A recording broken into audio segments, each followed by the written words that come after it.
And believe it or not, tacos. Like I told everybody earlier, it's your job review night. Yeah, it was a crazy time. But then I always tell Dwayne from BBR ruined mini bike racing because straight up physics. Read about it and go to college.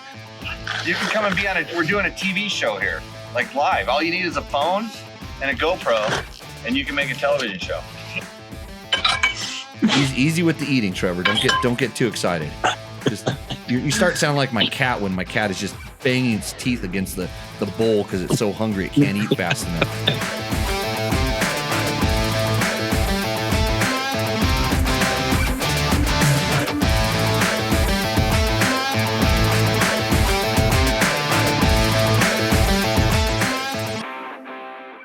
Should be live. Everything should be working. Welcome to Tech Talk Taco Tuesday, everybody.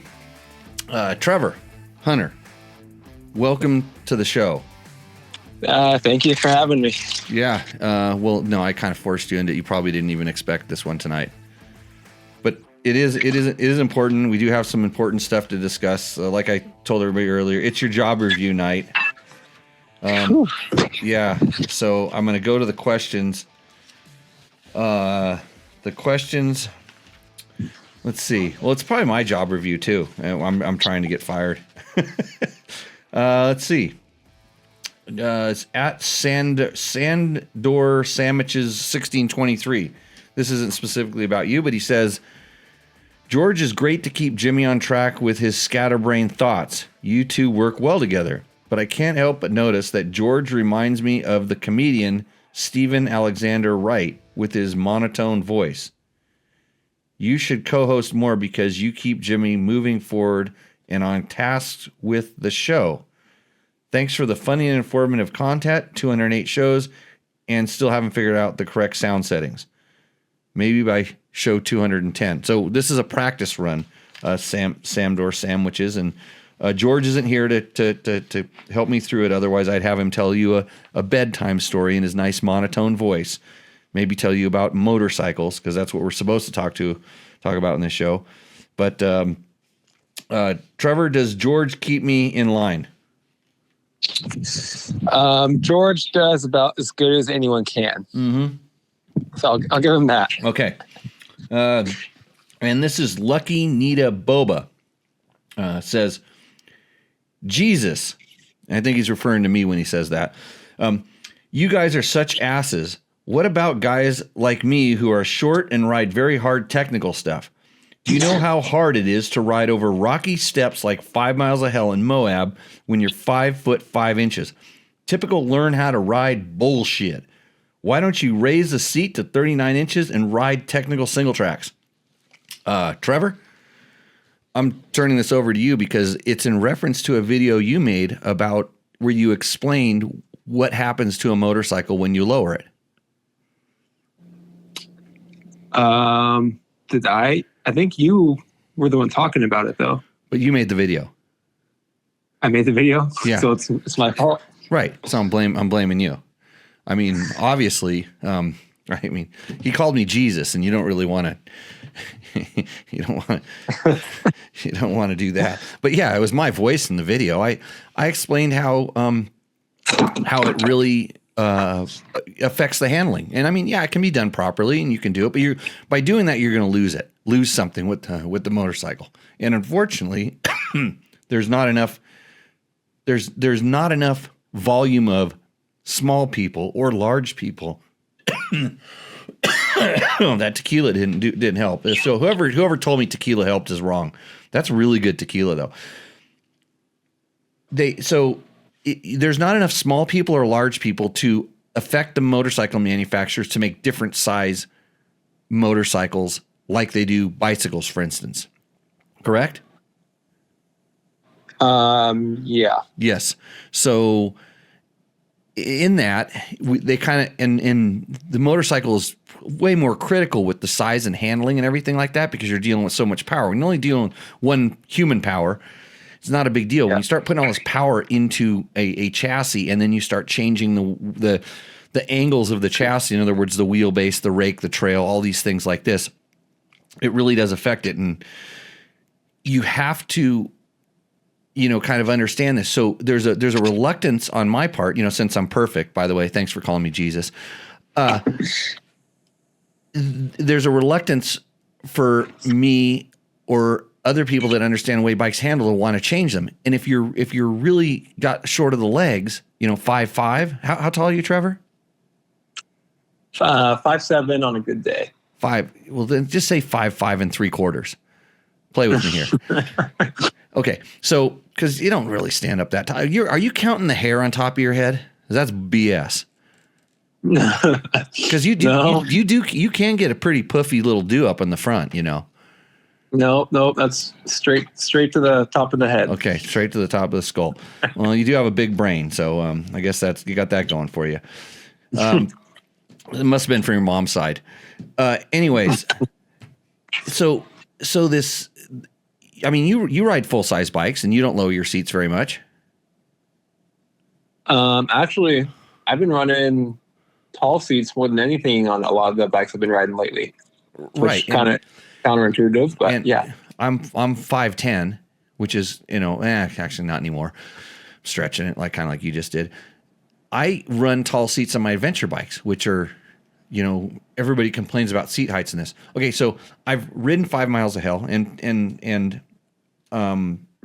so I think. Well, I'll tell you what I really think in a minute. I'm just gonna say something right now. So I've ridden 5 miles of hell, and he said get a 39-inch 39-inch high seat bike. That's how tall my rally bike was. In fact, I think it was taller than 39. I think it might have been almost 41 inches tall seat height. The BMW twin cylinder bike, which I rode across Africa, and some places we were riding were worse than single track trails as far as camel grass and sand dunes and crap. So I've done all the things you accuse Jesus of doing. But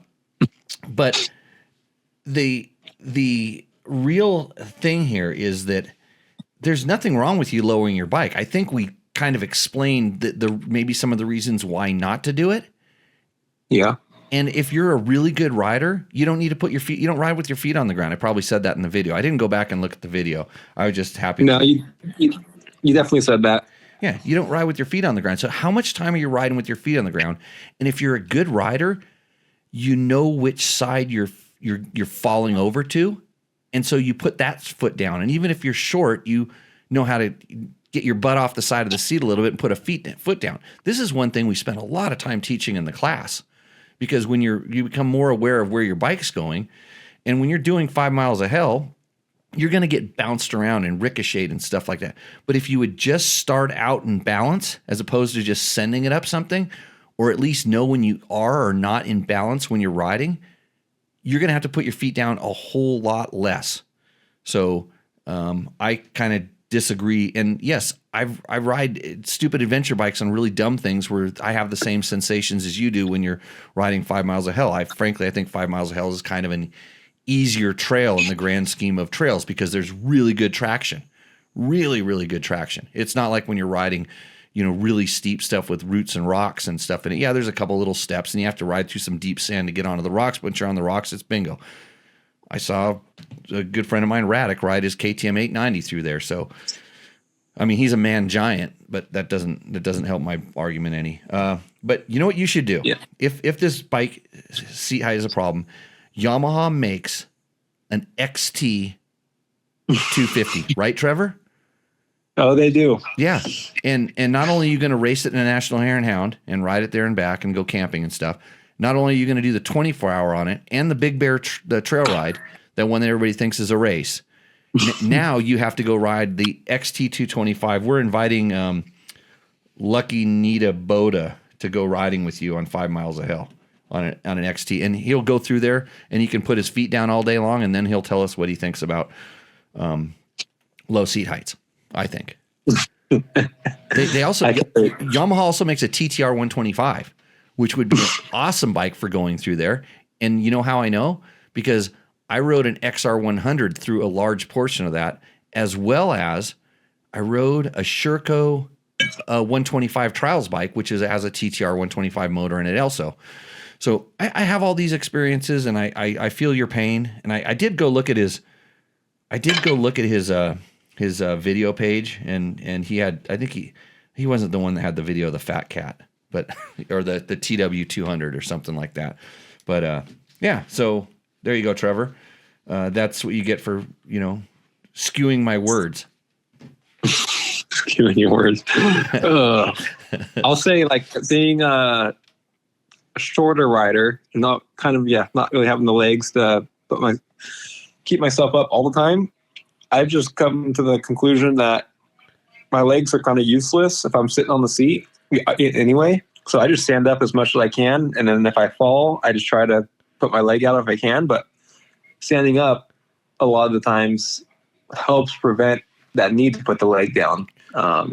Whereas if you're sitting down all the time, you're kind of floundering around. And so I don't know what you think of that, but well, yeah, once you sit down, you're putting your weight in a really bad part of the motorcycle. It's much better to be standing up because then your weight's on your foot pegs and all your weight should be on your feet, and then you have more more control over the motorcycle. It's just straight up physics. Read about it and go to college. But once you sit down and when both of your feet come off the motorcycle, which indicates you don't even know which way you're falling off, you've begun the crash when both your feet come off. Easy with the eating, Trevor. Don't get too excited. Just you start sounding like my cat when my cat is just banging its teeth against the bowl because it's so hungry it can't eat fast enough. You're as bad as Ricky Brabeck was on the show last day, just eating dinner, chomping away food. It's not Tech Talk Taco Tuesday and my co-host chomps food. It's called pay attention. Just starve for a little while. Actually, that's a trending thing people are doing is starving themselves. You should get into this for a little bit. Yeah, but we're racers. Well, if I would have been doing it when I was your age, I'd probably have done better. I think. I don't know. Don't you watch the internet videos that tell you how to starve yourself and then live a better life, live longer, or something like this? It's too much work. So, okay, lucky Boba. My 5'5 3/4 guy disagrees with you. Okay, Lawrence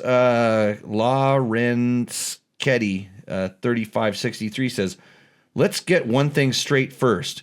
Oh, I know what this one is. No, let's skip that one because it goes political. we don't like to talk about the politics too much on here. Got that one covered. Okay, here we go. The KTM has zero vibration to the point. To me, there is zero feel. This bike does not have excessive vibration. He's talking about the Beta, and he says this guy, and he's talking about Trevor, is a horrible bike reviewer. Utah Desert Racer 1806. So I don't think Trevor's a horrible bike reviewer, because I will go to another video that somebody commented on, and I'm trying to find that one. Okay, Utah Desert Racer continued. He thought about it, then he re-edited his post, then he said something else again. He said, wow, he basically says the bike is horrible, and then at the end he says the bike is super solid and fun to ride. Highly recommend this guy does not do reviews. Not a good bike reviewer at all. Love you, Jimmy Lewis, but not this guy, not so much. So do you know Utah Desert Racer? Do you know who this is? I do not. I wish I did, though. Seems like a nice guy. No, I'll bet you beat him at Vegas Torino, like by disqualifying him or something like that. Did you do that? Do that to this poor guy? Maybe that's that one guy. That one guy? Yeah. Who knows? The good thing is you can always hide behind your internet thing. But, he loves me, so he's okay. I'll give him a break. Well, Trevor's still young in his, and I'm talking to everybody else, not you, Trevor. He's still young in his journalistic career, and he's still honing his skills on doing these bike reviews. And sometimes, he's trying to tell you exactly what he feels, but he doesn't want to bash on the bike where he probably could. Like if he was sitting around the fire with his buddies, he would probably say a couple other things, but then he'd also say a couple nice things. It's like you can pick it apart, but we're not doing the bike review for Trevor Hunter. We're doing the bike review for everybody. So you have to collectively mold in the things that you're feeling and then describe them.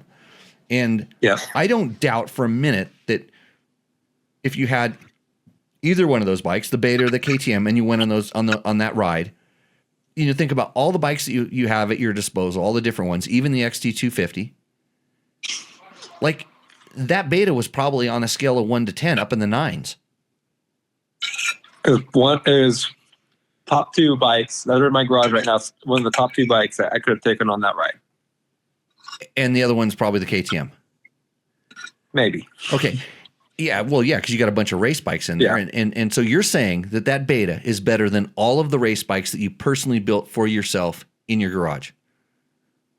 For that particular kind of riding, yes. Yeah. I don't want to put words in your mouth, but I just did. Yeah. Yeah. Oh, that's okay. No, it's the hard part of doing this is we're not pandering to advertisers, because neither of those two companies advertise with us.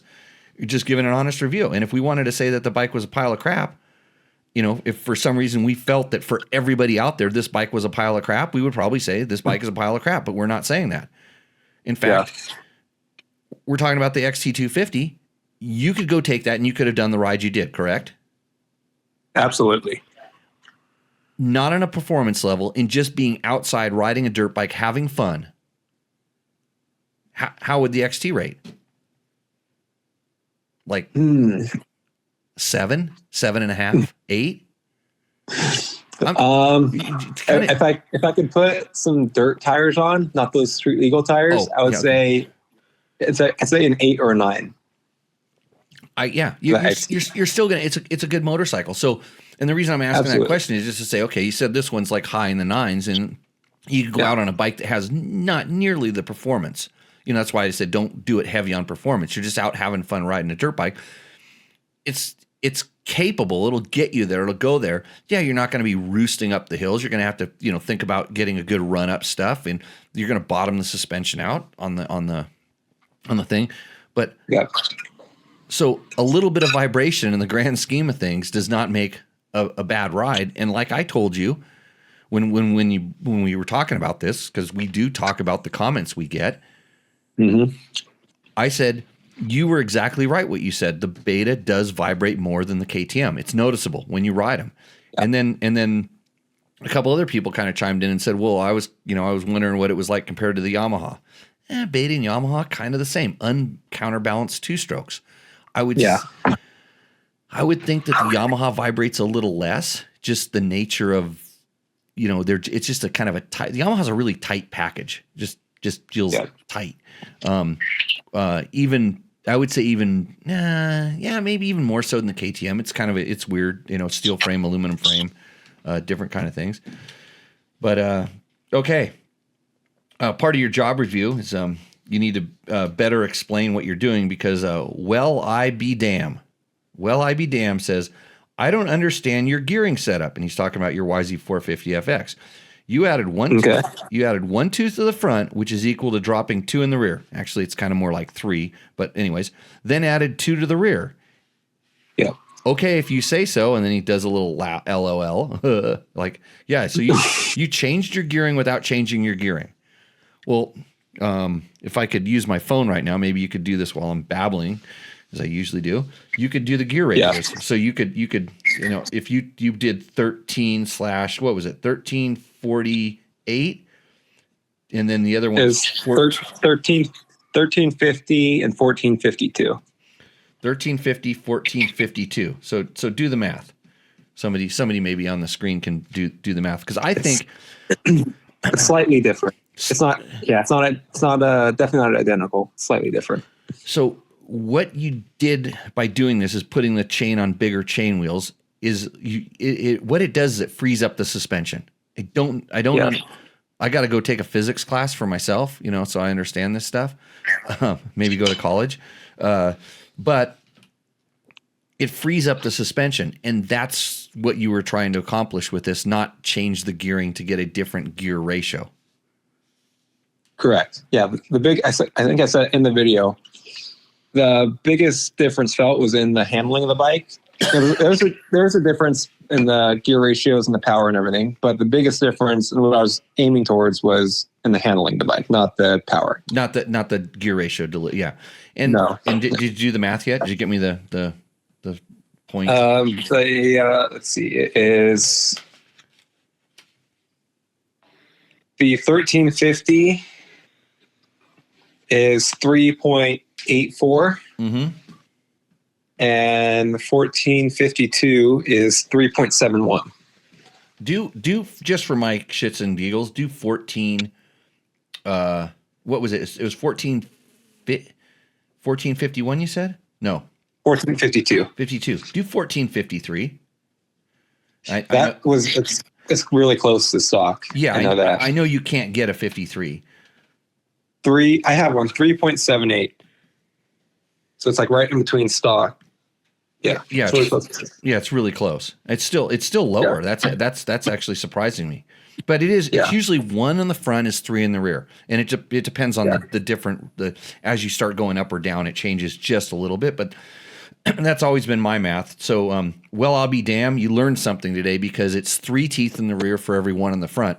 So the gear ratio did change slightly, but that wasn't the net goal. We weren't trying. Trevor wasn't trying to change it, and so. The only thing I'm going to agree with him on here, part of your job review, is that you should have said that right away. I changed the gearing to change the way the suspension worked, and then explained because these people with I think I did that. You took a little while. I had to go look just so I could make my point and then criticize you a little bit.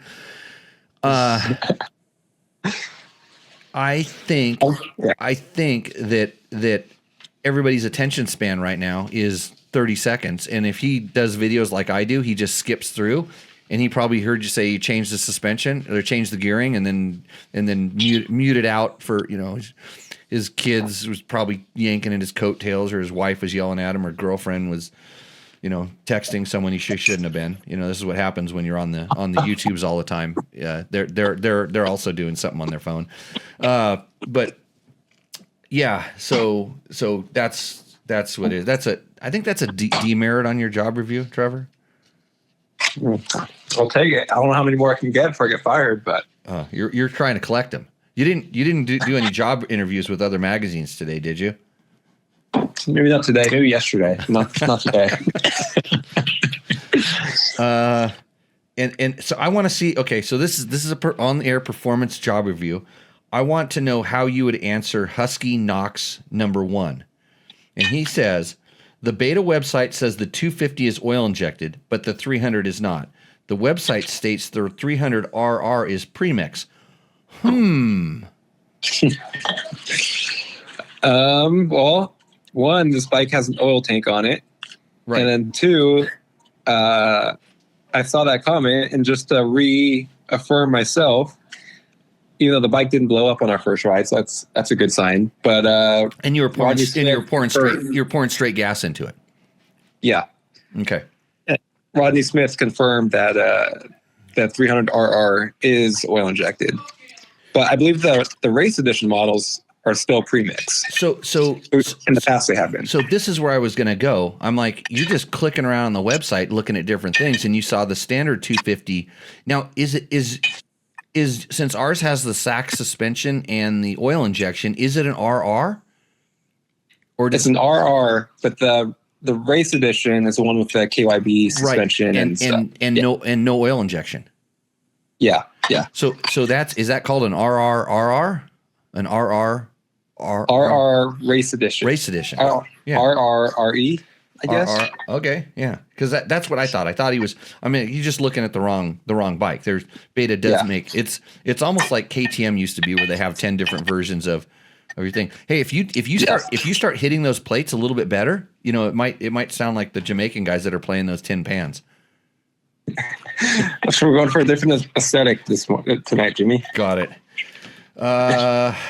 And then Soils Man ADV 6673 says, drop your needle in the carb 1 notch and the bike will ride better and the fuel usage will drop a ton. Do you know this, Trevor? I did not, but maybe we'll try that. I totally agree with him, except the bike will ride better. So this is starting to sound like this guy has a secret that he can make the suspension work better with a needle clip adjustment. Maybe the mass centralization will be better like that. I didn't think about that, but that clip, I can see that. It's getting closer to the center of the motorcycle, but it is raising the needle up, and it's raising the heavier part of the needle up higher inside the carburetor. So it might be a net loss. You really got to be careful with this stuff, by the way. Hey, Ron Wilder says, stop your whining. I'm 6'4". I look like a grown man riding his kid's BMX bike. They don't make shit that fits me, but all I hear are these midgets. It's like, God, complaining about tall seat height. You don't ride with your feet on the ground. He references Megs Brap, who's a girl that rides with her sleeves rolled up or something like that. Yeah. Yep. She's probably taller than you, Trevor. So, she just looks small on the bike. Gronk VBS. What did he say? What did he say his name meant? We were picking on him last show.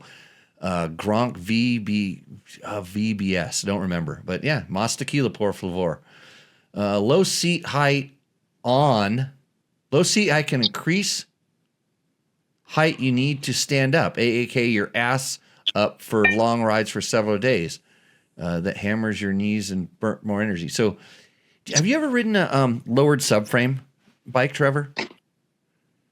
I have not. I've always wanted to try it.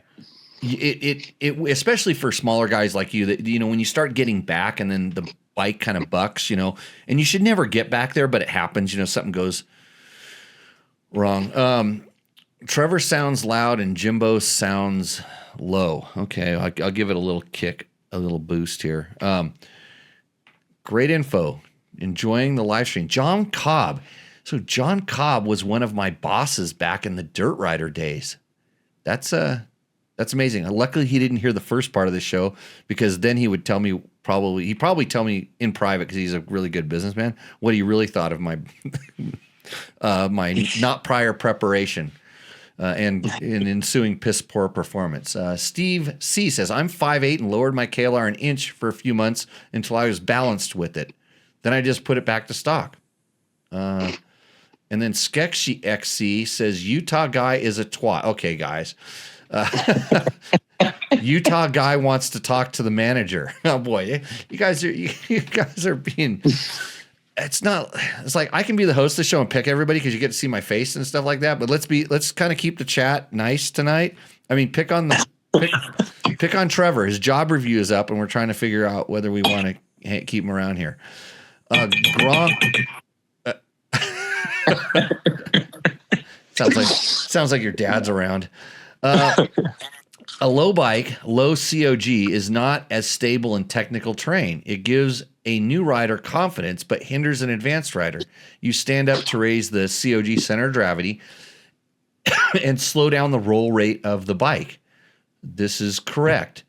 Think of the balancing as a short stick on the tip of your finger versus balancing a broomstick. The broomstick has much higher center of gravity and therefore is much easier to balance. So actually, Gronk, good explanation, good explaining of it. But what you're actually changing is, believe it or not, and take this from a guy who, I went to communication arts. It's called polar moment of inertia is what you're changing by sitting and standing. So it's a little bit different.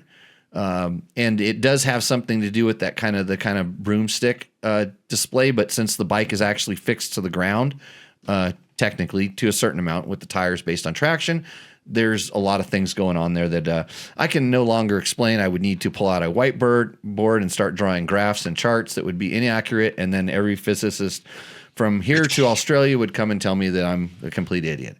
So with that, I will digress. Gronk, agree. One area, a low is better in a power slide, correct?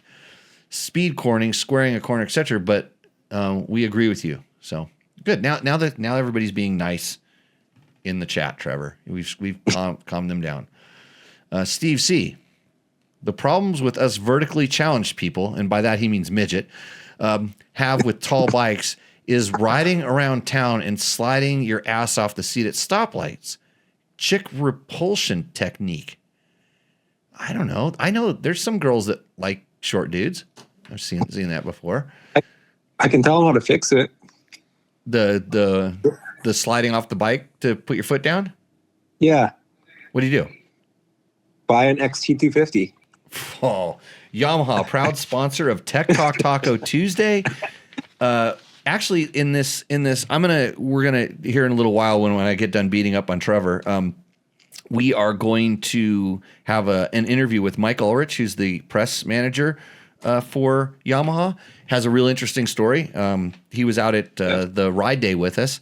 It was pretty cool. Trevor even stuck around to listen to it, and we both know Mike, and it was interesting to hear his take because he has a long history in testing. And if you think that this is just a advertiser BJ, you are absolutely wrong, because Yamaha does support the show, and we like to thank them for that. And I threw a couple plugs in there while I was talking to Mike because he wasn't plugging Yamaha enough. I had to kind of throw some stuff in there. Fired. Valley Bomb Squad is what VBS stands for. I think he's up in Canada, if I remember correctly. Okay, we got a real question here. John Bailey, 2007 Honda Sierra 450X starts and runs perfect with Kickstarter, but won't start with the button. Has a 480 kit on it. New high output lithium battery, cranks over good. Is this the stator? Well, if it will kickstart cold and run perfect,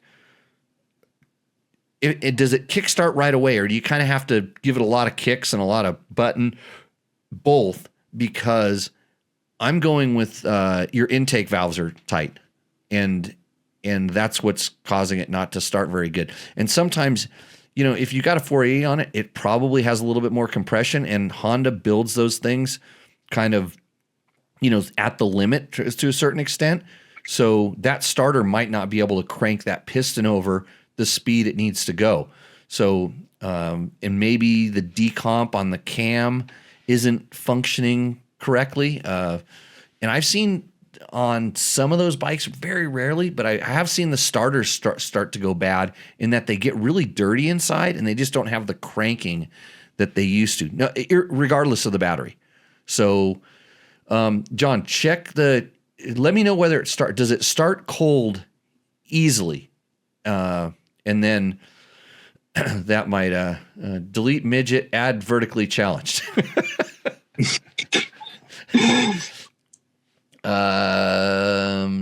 And Sketchy XC says, Trevor's going for that sweet dishwashing gig. Yeah, I can hear him practicing in the background. Actually, maybe that's what he's doing to make money. Let's see. Okay. Gee Whiz says, I just had my first TPI issue. Well, no exclusive to TBI, but all FI. My plastic Meller in-tank fuel filter was leaking a lot of pressure. Taco Moto hooked me up with a Wix filter. Okay, so this is kind of a known issue. So, gee whiz, I would be curious to ask you, how long have you had the bike? Like, how many hours on it? And when you took that filter out, where did it say it was made? Because if it says it was made in Austria, I'd be really surprised. If it says it made in Turkey, you got a turkey. Because the only ones I've seen fail say made in Turkey right on it. Radar ADV says, great review of the XT. We put a Seat Concepts high seat on it. No, it goes anywhere. Not fast, but fun. See, Radar is just being mean to our friend. I forget his name already, but our friend Lucky Nita Boots.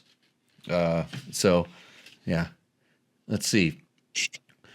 Sawyer Llewellyn, let's hear your thoughts about the recently famed Flying Dutchman from the Baja.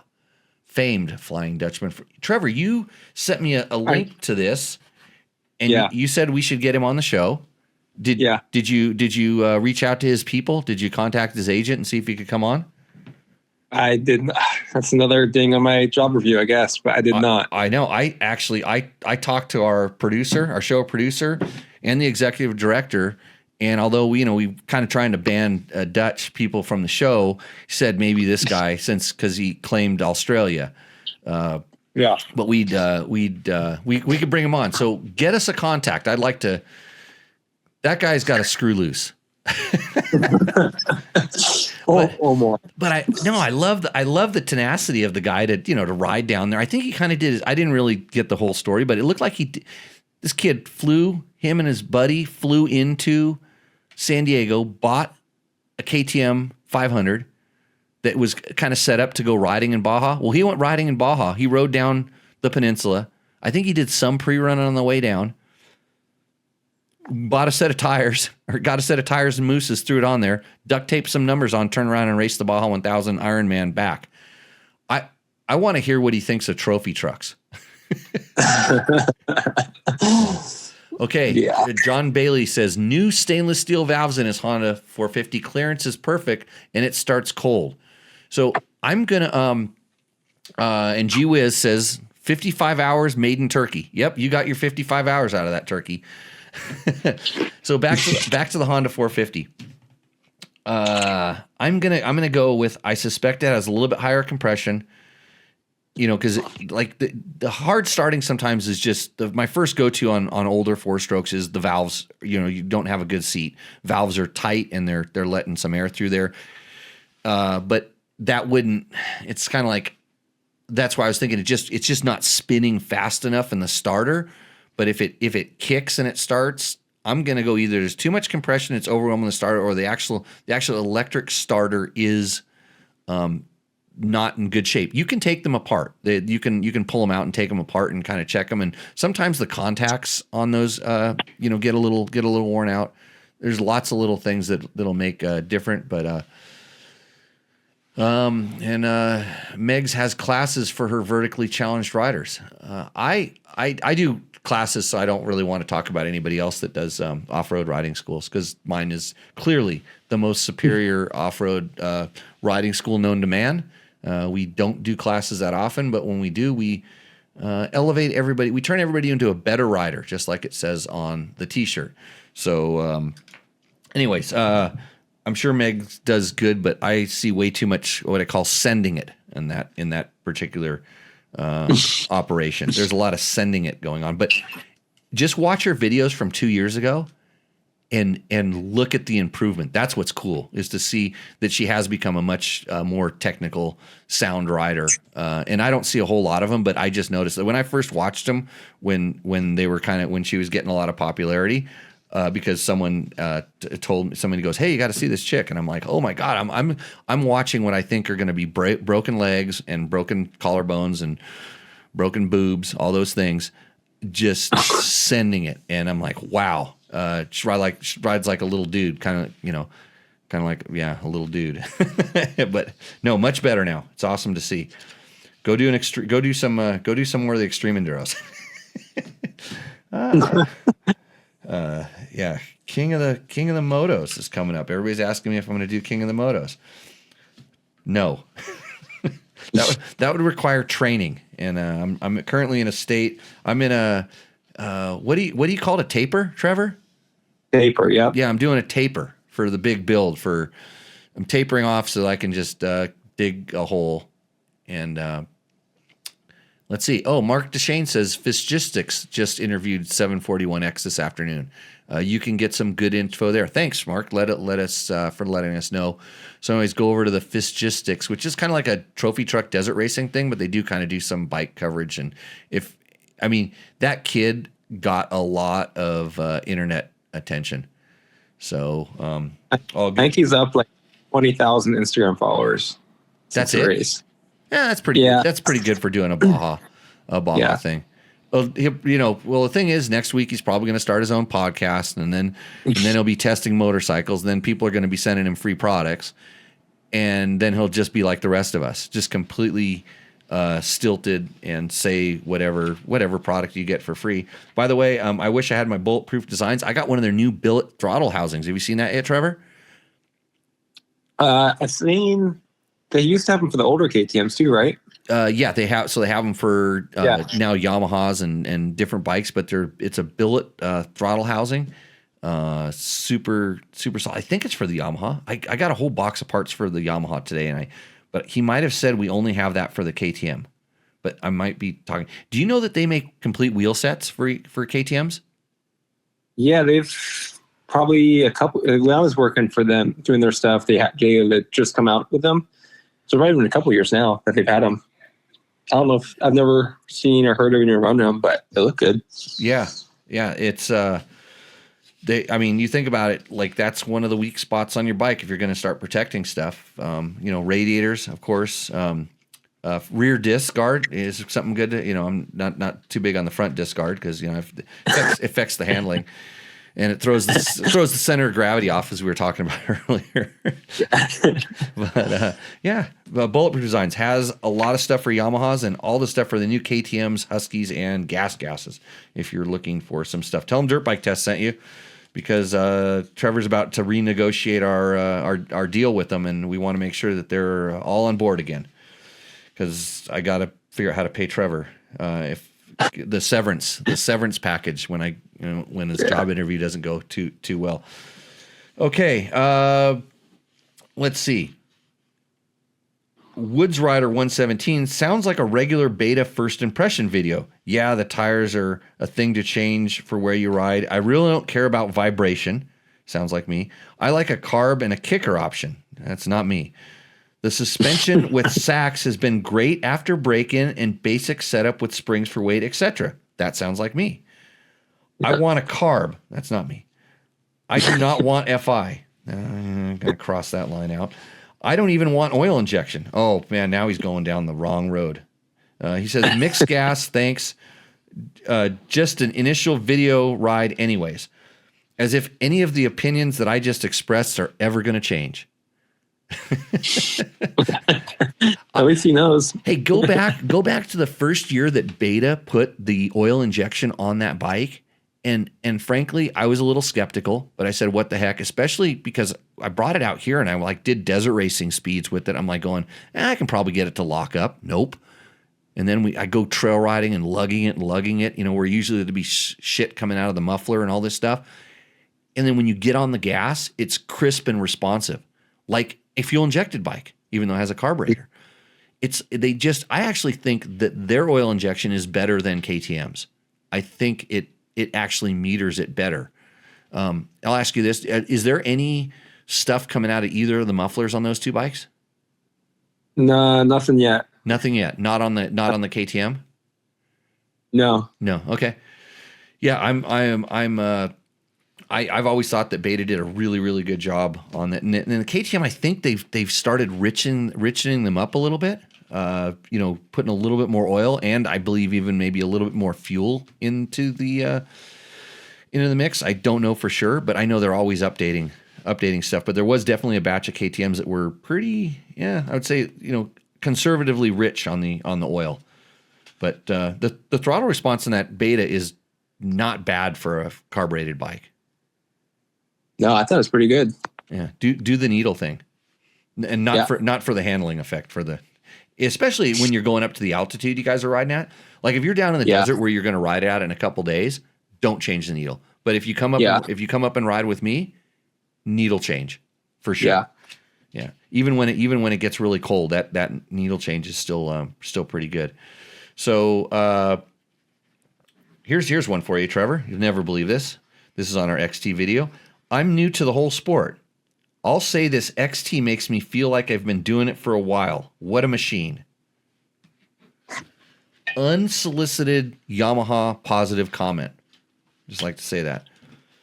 And that video has more views than some of our motocross bike videos.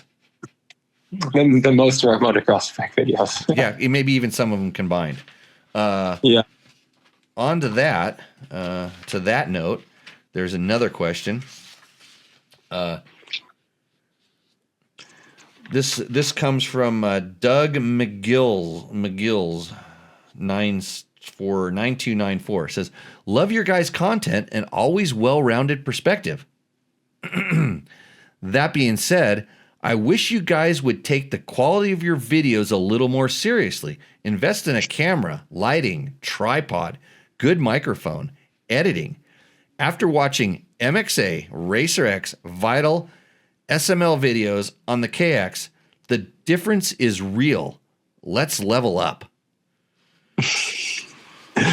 Well, I did respond to this guy, Trevor.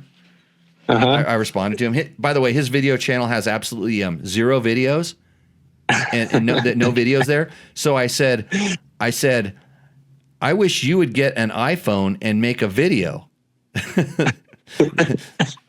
Then we can compare notes. But I mean, hey, if you live in a glass house, got to be careful about throwing some stones, right, Trevor? Yeah. I thought our video was shitty quality too, as a matter of fact. But listen, here's the thing. If you want flashy videos with substandard information, watch the ones he just listed. If you want to know, why they had flashy videos?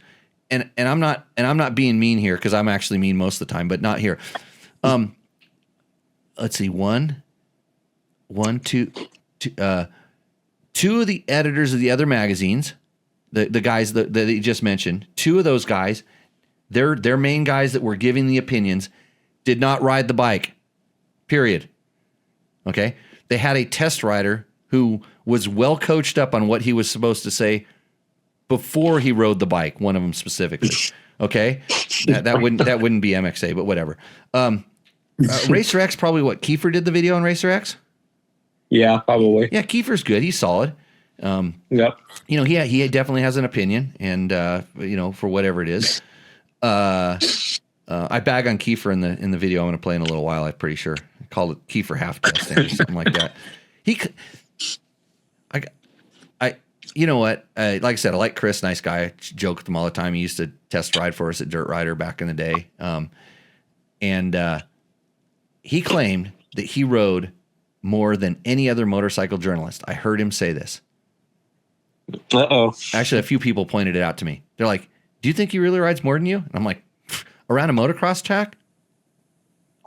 On some days, maybe the days I'm not at the motocross track, but I've rarely seen, actually at the KX Intro was the first time I've ever seen him on the bike longer than me, after me, whatever. And he was just riding around the parking lot. I mean, they were actually doing turns in the parking lot, and he was actually doing some, for him, he was doing some, I'm pretty sure he was really trying to feel the turn-in character of the KX, trying to, figure it out, which is good on him. That was good. So yeah, Kiefer does a good job, and especially when he wants to, he does a great job. Vital, yeah, Lindsay, Michael that was there riding the bike. They had some guys riding the bike. Swap Moto. I didn't see Don riding. So these guys are. You missed two other guys that I saw shooting videos, and one of the other guys had the video. They were shooting the video and talking about the bike in the morning before anybody had ridden it. They were saying what they said. Yeah, we just got done with the bike, and then they started listing some stuff off because the bike had been released. Okay, the bike is out, and obviously they'd heard something, or maybe they'd ridden it before, but I don't know. But they were talking like they were riding it, and what they were saying didn't match what I thought I felt on the bike.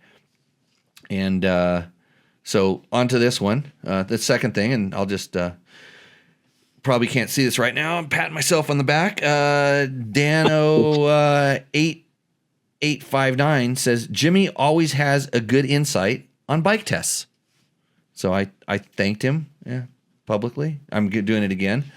You know what I have is experience. And I think there's a few people out there that trust me because I'm not afraid to say it like it is.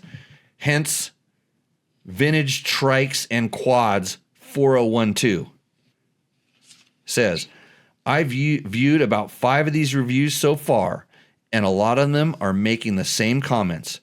Most of them positive, so they seem pretty reliable. What's weird is when you get wildly different reviews and you don't know what to believe.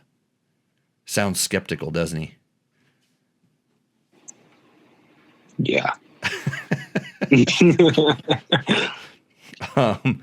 Well, I guess he's doing his homework by watching 5 of the reviews.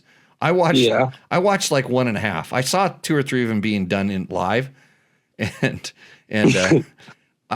sometimes I wonder if they just go. You sit down and you go, hi, this is Jimmy Lewis, Dirt Bike Test. Today I'm riding the XYZ 450, and man, let me tell you, I think this bike is a kick-ass bike because it's got all the power in the world, handles like a dream.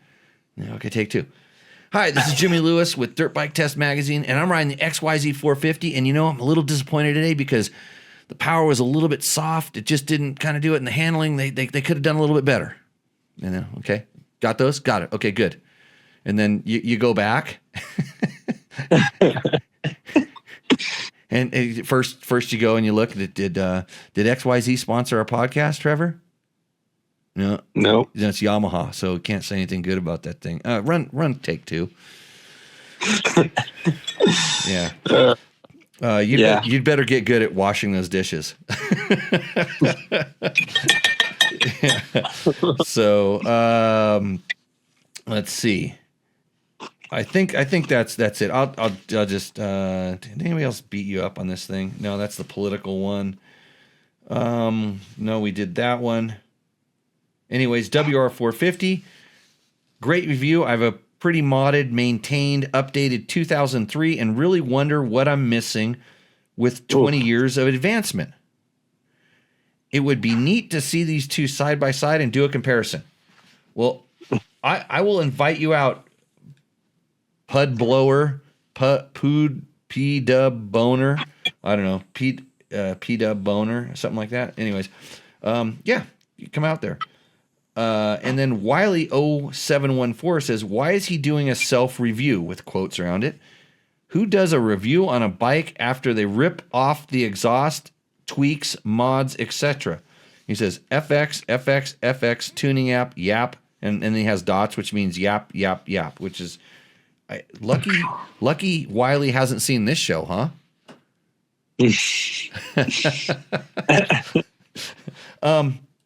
So what I said back and is that we test the bike the way we feel our viewers are going to ride it and use it. You unfortunately think our entire viewership is in the Western United States racing Big Six Grand Prix and Best in the Desert races. We're trying to broaden your horizon. You did go do a GNCC where you sandbagged and didn't do very well. You know, no, you're supposed to be winning those. If you're sandbagging, you're supposed to be just to get the trophies, Trevor. But I was on the wrong bike. But yeah. So the quote self-review. I didn't actually review myself. I should do that. I should do a test of myself one of these days. That I'd be really into that because I mean, think about it. I get to talk about myself a little bit, which I hate doing, but I would do it for this guy. The mods that we did to the bike were to address concerns that we had to make the motorcycle perform better. And the Yamaha WR, to nobody's surprise, comes very, very corked up because it's meant to be a trail legal bike. So in other words, it has to be a certain sound level, and it has to, and all that sound is based on horsepower and RPM and all these things. So it's restricted to pass those tests because the bike is sold worldwide in a lot of different configurations. Like it's sold in Australia where it has to meet certain standards, and it's sold in Europe where it has to meet certain standards. So they kind of sell it here like that. In fact, they can't even sell it in California because California has too many standards for this bike. So I've ridden a stock WR. It's not pretty. A stock WR 450 probably makes as much power as XT250, maybe? I don't know. Yeah. Because XT250 you can go wide open on, right? Yeah, I mean, at least when we picked it up, it was ready to ride right out of the gate. Yeah. So. But anyways, it's not much, but we all know this, and the people that own Yamahas know that that's a thing, and they're ready to do this. So that's what I did, and this is the guy that had the TW200. So he's a Yamaha guy, but he's not happy that I modded the bike. But I explained how I did it step by step. I explained why I did each thing, and guess what I'm doing? I'm doing more mods still.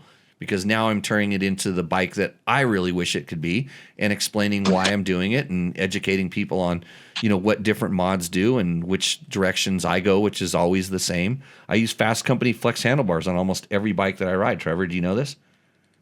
Fasst Company flex handlebars, it's got steering stabilizer. Right? Those are on almost every single one of my bikes. It's been like that for, I don't want to say 20 years, but it's been over 20 years, so a long time. And I'll have a sip of tequila of those two companies. Thank you for supporting Tech Talk Taco Tuesday.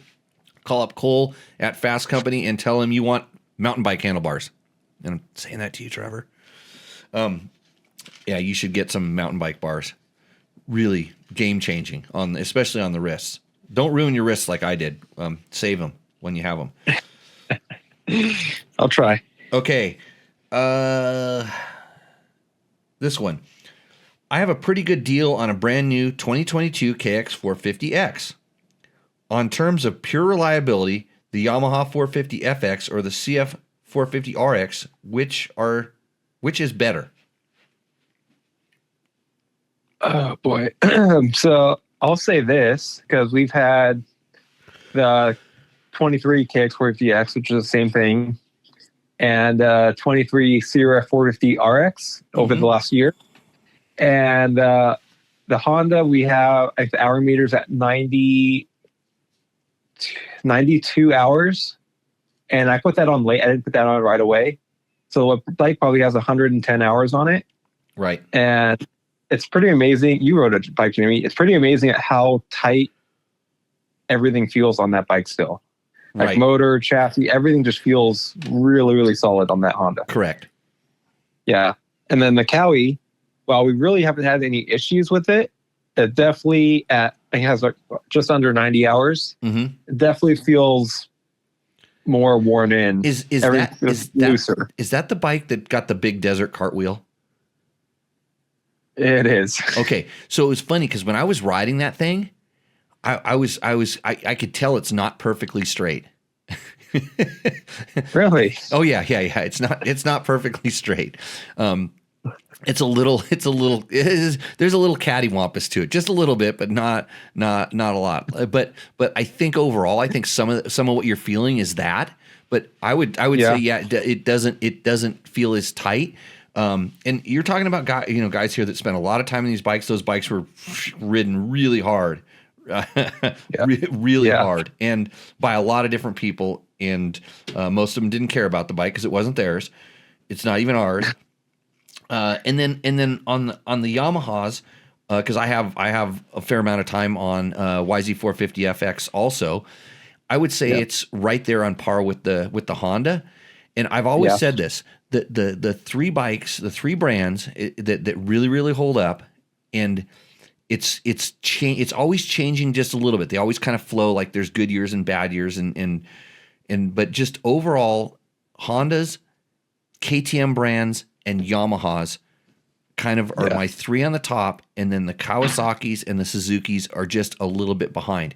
If we put them on a scale of 1 to 100, if we're putting all those three at 97, the other ones are at 95. So they're way up there. It's not down into the, when in the old days when like things would crack, frames would crack and break, and you'd have to get things welded, bolts would strip out. It's not like that. Although we were trying to recross thread a seat bolt on the Kawasaki, correct? Yeah, we did have that problem. Yes, we were recross threading it, by the way, and we tried to do a video on it. Did you ever put that up there in our tech tips section that you're working on? I didn't, but I'm going to. That's on your thing, yeah. Yeah, but I mean that can happen on anything, and it's usually it was just we put the bolt in a little too quick and got it started and kept turning, and when we should have stopped and realigned it. And we weren't using power tools, by the way. But that could have happened. Nope. That could have happened on anything. But I'll tell you, again, it's higher. It's higher percentages you think, and I don't know how many years. I always say, how many years are you going to keep the bike? If you're going to keep it more than 3, because I think 3 years of pretty good use, will kind of tell you. That's when I think that the quality thing really starts setting in. And what it is you're going to get another year or two without having to do much to those 3 brands that I talked about, where the other ones you're going to probably want to kind of at that point really frame the bike, really take it apart, check out the nuts and bolts and the seals on the swing arms and all the things like that, where the other ones are going to get 2 more years of time. And then at that point it's game on. At that point you've kind of time and use will take their toll on anything at that point. That's my take. So yeah, I agree. We had, and there's a couple other questions that we had that were kind of the similar thing. Like, what do you feel? Here's one. He's talking about a KTM 350 that we did a test on. He commented on one of our videos. I just bought a KTM 350 with 190 hours on it. I don't think it's ever had a top end done. It sounds sweet, even though KTM says it should have a new piston every 80 hours, which costs about 430 pounds here in the UK. Well, you should get something that's a little lighter weight, because like 430 pounds is a lot for a piston. But anyways, and that's for the UK dealer to do it. Is this really necessary? The answer is, so the bike that you see in that test, I still have it. It now has 350 hours on it, and I have another one that's south of 500. I want to say it could be closer to 7. I don't know, because the hour meter broke and I just didn't change it. I've never had the top end off on a KTM 350. Never. And I think I adjusted the valves on the 500 hour one once. So, yeah. Bikes are good these days. Keep the air filter clean, change the oil regularly, and don't over rev it, and they'll last a long time. Do any of those 3 things wrong, and then when it goes bad, go to the internet and take pictures and tell everybody how bad it is. So, yeah. Let's see. There's lots of stuff. Dirt Bike says, "Hi Jimmy, it's me, Todd Kelly. On my other name, I have the Cove and installed the Recluse like all of my bikes. I set it up to the Jimmy spec with the slow engagement springs. However, the Cove, the throttle is not crisp off the bottom, and like you said, it kind of gets lost until the RPMs pick up a little. Do you think the Cove would benefit from the high engagement springs? Because right now I have to drag the clutch just to take off, otherwise it jerks." Yeah, so that's something that you're going to have to tune. And the Cove is, like I said, the low end throttle response, like we talked about in the video, because we only say good things about every bike, everyone known to man. The Cove is a little bit jerky down there, and that in combination with the Recluse clutch is a horrible combination. So I would say yes, have it engage a little bit higher. But if it were the engagement was set so high that the bike freewheels, I'm not going to be happy. And so I would actually work on trying to get the FI fixed, have a little bit of remapping done in some way, shape, or form. Maybe a piggyback tuner could fix that. Yeah, go there. Jimmy Campbell says, "Hey Jimmy," and that's all he says. Let's see. Got a few other questions here. I'm gonna run through the. One guy said this show would be better if we did Rooster Endo, but Trevor, you made me talk so much that we're not going to get to that. We're stacking up the funds though. I got a couple other good questions I'm probably have to save for the next show. Let's see. Mike Kmet says, "Instead of blowing dollars on more production, invest in great tequila and beer." Josh K. "I had an XT350, probably one of the most fun bikes I had. Simple design, lots of hop on and go, a lot less hassle and frustration than the rally bikes I have now." Agreed. I had a TT350. I think we talked about that like 2 shows ago. We got into it. And Joshua Barton says to everybody else, "Happy Thanksgiving." Let's see. Craig Hunter says, "Daddy's boy is on." Uh-oh. Does he want to get on the show? No, we'll save him for the next show, because maybe he's how much is the YZ450FX for sale for? What's the price? We're waiting for the Rooster Endo to come back. Rooster Endo or for sale, right? We're gonna just burn through these things. Todd Lofstrom on Facebook says, "Jimmy Lewis, my 2018 Husqvarna FC250 sounds like it has a supercharger whirring noise. I changed the timing chain, but it made no changes. I've heard others making the same noise, but it's annoying." So bike is FC250 Husky. So okay. That's the 4-stroke, I'm pretty sure. Yes. Yep. F is 4-stroke. So they Husky and KTM, they've gone thinner and thinner on their cases. Like they're maximizing the weight loss every time, and every time it seems like it changes, kind of changes the sound a little bit. Here's what you should do to find out where that's coming from. You take a screwdriver. Trevor, you should video this, by the way, if you were here. You take a screwdriver. And especially if you can get like a nice, really good plastic handle or wooden handle screwdriver, and you put the screwdriver on the motor, and then put the wooden part of the screwdriver, the handle, right below your ear, kind of on the bone down below your ear, kind of your jaw, and lift the screwdriver up and move it in different spots, and you'll be blown away by how much you can hear different types of sounds. And especially when it's a higher pitch whizzing sound, they tend to be very localized. The knocks travel through the motor, but the whizzes are kind of easy. So you kind of just have it idling and you put it up by the cam journals and then along the cylinder where the cam chains run, and go to the other side of the motor and see if it's much different. Same thing with near where the cam journals are, down by the clutch, by the water pump, all these different things, and see if you can figure out where it's coming from. I have seen that whizzing sound come from different things in the clutch.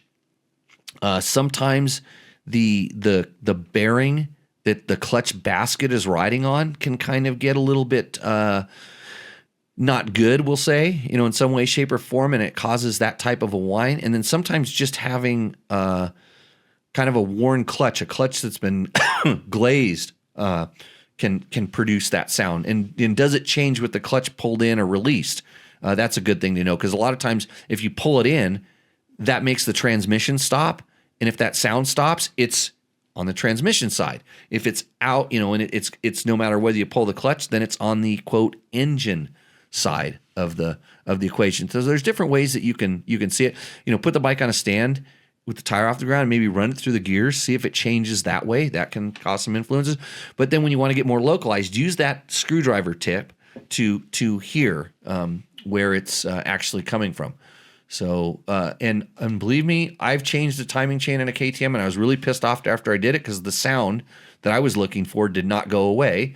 And I found out it was clutch dampers. The little replaceable clutch dampers in the clutch make a very similar rattle to a loose cam chain. So maybe that's what it is. And Gronk is telling you it's the balancer, the balance shaft. And yeah, usually that screwdriver will give you the, it'll help you localize it. Let's see. Okay, yeah, so a cheap stethoscope, and the sound follows the timing chain. Interesting. You should, but if it's whining in the timing chain, then maybe the guides could be bad. Yeah, bearing erase. Yeah, and then we got, this is what's really awesome about our chat, by the way. If you're listening to this on a podcast format, like we have our live chat going on, and there's a lot of people that are kind of throwing out some decent answers. Some of these, everybody's afraid to give shit answers around here because then I'll jump down their throat. But let's see. Dave Black, hey, I just got the Rally Pro Cove. I'm finding I have to sit myself further up in the seat compared to the RFR 450. I was told I could bring the center of gravity back with preload. How would I approach this? You would lessen the preload, so another loosen up the preload on the spring, and that'll kind of tilt the bike. It'll lower the rear, which puts more weight on the rear, which it's not the best way to move the center of gravity. You can also slide the forks down in the fork tubes. So you slide the triple clamps up and the forks down, and that will raise the front end of the bike, and it'll kind of get it to move back there. But you feel like you're riding, sit myself further up in the seat. You shouldn't be sitting when you're riding a rally bike ever. So the other thing is, if the handlebar position could be also altered, so you can do something with the handlebar position, bar mounts potentially. I don't know what's available for that particular bike, but there's a lot of stuff you can do. It's such an easy thing to adjust. But the easiest thing to adjust, in my honest opinion, is the rider. Rider's very malleable and able to change things. And I'm gonna just guess, because I know Dave has come out to the class before. Grip and regrip with your hands. That's the easiest thing to change the where everything is on the motorcycle, because you're a big part. I don't know any other part that weighs 200 plus pounds that you can move around so easily and affect it. But when you start finding where that ideal position is, make sure your body is in the best position, then figure out how to make your body comfortable in that position. Is that a good answer, Trevor? I would say so. Okay, good. I just wanted somebody else to pat me on the back, because it's kind of lonely doing this show all by myself. Water pump gears on your high hour 350. Never done them. No, I have not replaced the plastic water pump gears at all either. And this is funny because there was some KTMs in the older days that actually really had a load on their plastic gears, but they've changed the ratios of that to the point where the plastic gears are not an issue. And if they break for any reason, it's generally because something else broke in there first. Is what I've noticed. Generally, it's the guy who runs his bike down to a couple hundred cc's of oil. Trevor, you know those kind of people? I've met one of those guys once. In racing conditions, of course. Yeah. Because then the oil pump kind of starts, gets a little scarred up and galled up, and then there's dragging inside the oil pump. So it's usually a chain reaction. It's not the plastic gears. I know there's people that make metal and aluminum gears for those things. If you like looking at those parts when you put them and install them into your motorcycle, I think that's a great thing. By the way, Moto has those gears if you're worried about it. And if you're rebuilding your motor and you want to feel really good about it, you're building the motor. That's a really good thing to do. Moto bringing you Rooster Endo, but not tonight. Soon. Tacomoto.co on the interwebs. They have way more stuff than just the aluminum gears. They have lots of cool stuff. Lots more trinkets and things. Hey, Trevor, I'm gonna go ahead and let you go. Thanks for practicing your dishwashing, your next favorite career. I'll have the board of directors review your job performance review. I'd like to thank Lucky Nita Boba for calling me Jesus. Utah Desert Racer. Trevor would like to race with you in the desert and smoke you. Just to rub it in, and other than that, where's the other guy that called us assholes? I want to thank them too. Hey, and they're not even Australians, because it was just Australians. They felt safe because they're on the other side of the world where all our poop goes when we flush it down the toilet. So they felt safe because they didn't think we could come down there and get them. But now we got people in Utah attacking us, Trevor. So they're close enough. We might have to go pay them a visit. Oh, there was someone that wanted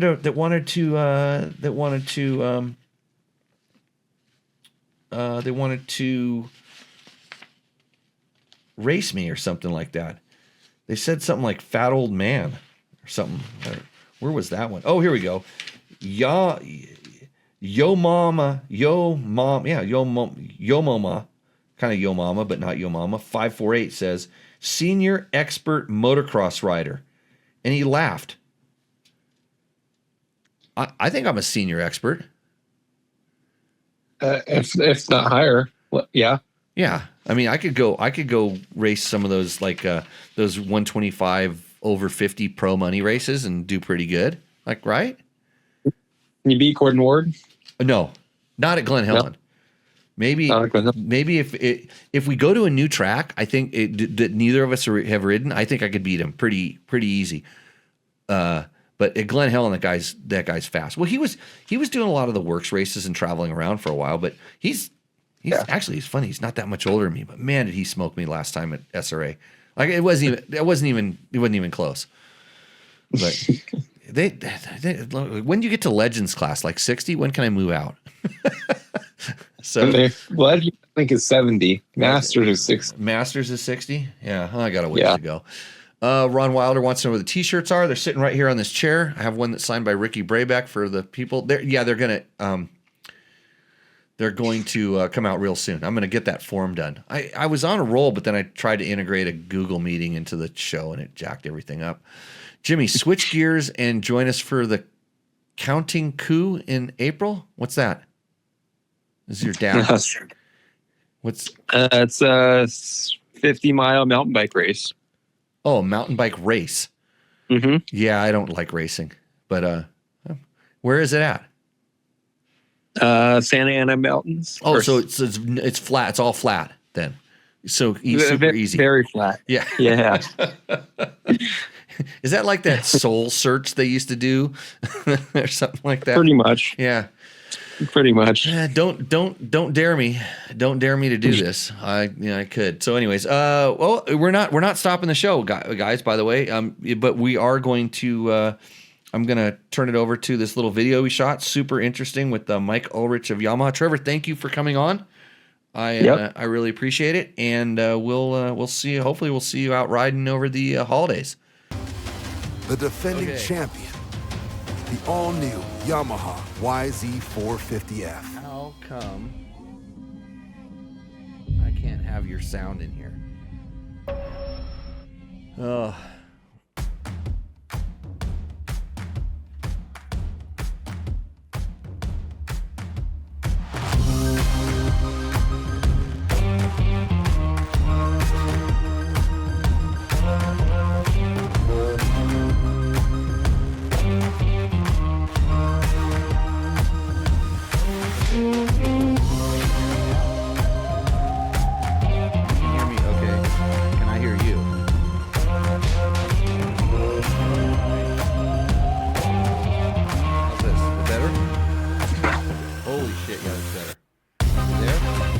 I'm here. Okay, you're here. You're on the show now. So, okay. There's no video? Yes, no video. I don't see. Oh, because you had to hang up on the video. Yes, no video. Yeah. Okay.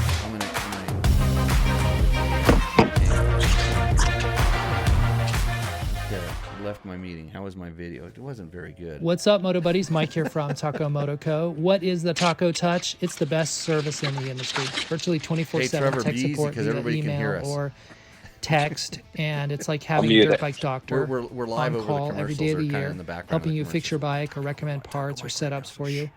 If you've ever received an order from us, you know that the Taco Touch extends to our fulfillment, and our orders come with the coolest stickers that you've ever had, buying parts from anybody before, and a handful of root beer barrel candies. All of our Taco Moto Co. branded components come with a no questions asked lifetime warranty, and we'll even extend out the warranty of other manufacturers, OEM, and aftermarket parts where we can, sometimes for life. We test and tune endlessly and exhaustively and obsessively. We're trying to destroy everything that we can before you get your hands on it to look for weaknesses and to improve it, or to make recommendations to the manufacturer.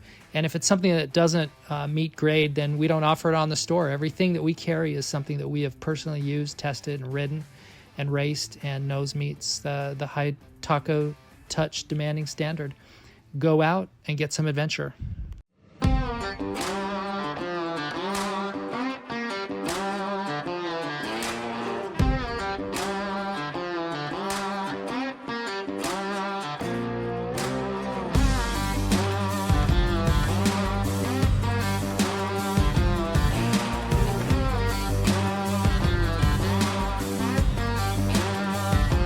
There we go.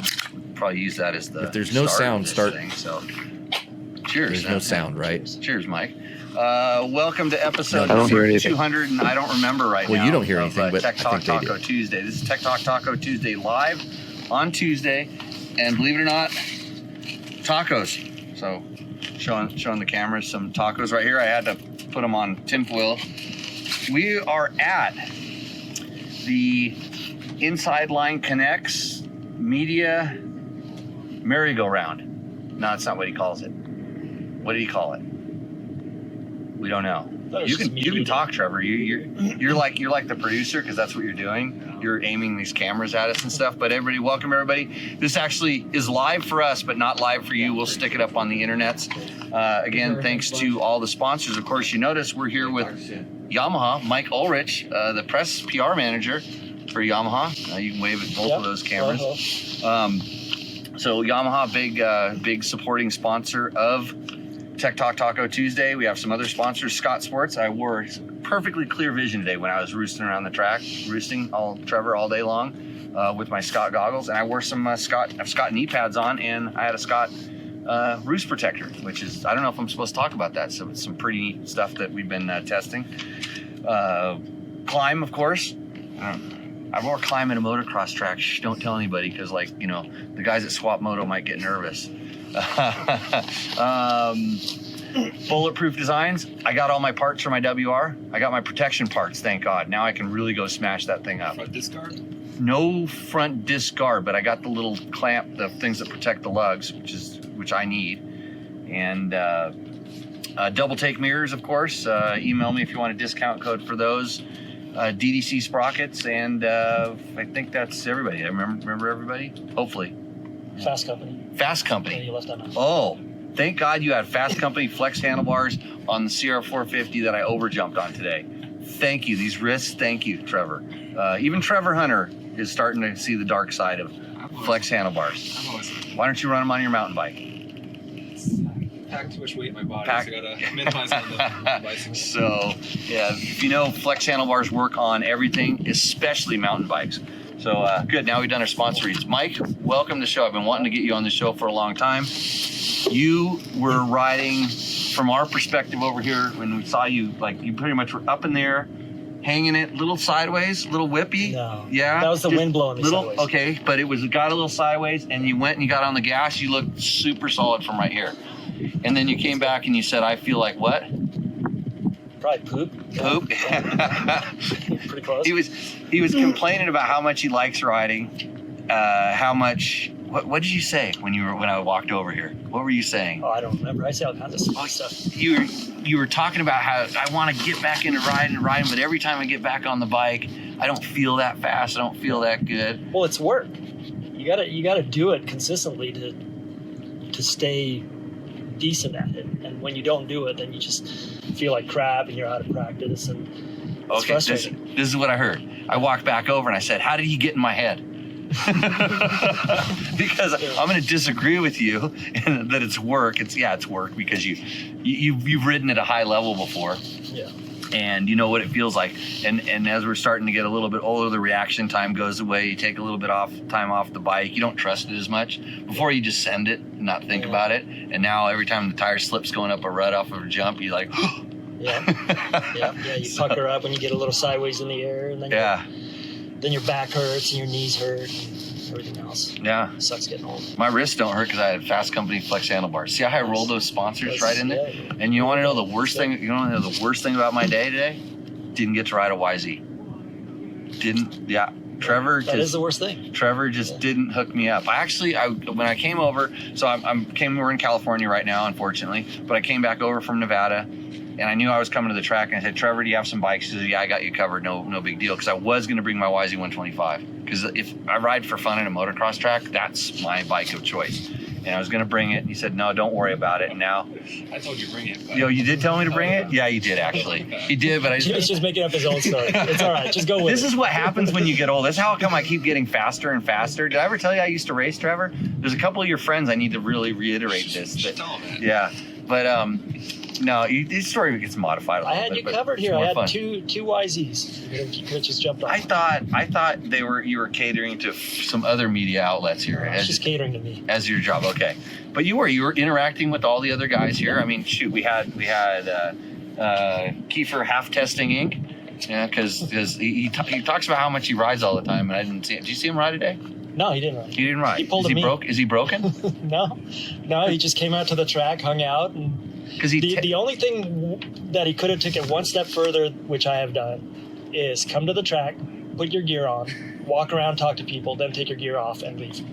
Whoa, Without riding. That's hardcore. That's next level. I'm so I guess I'm so lazy.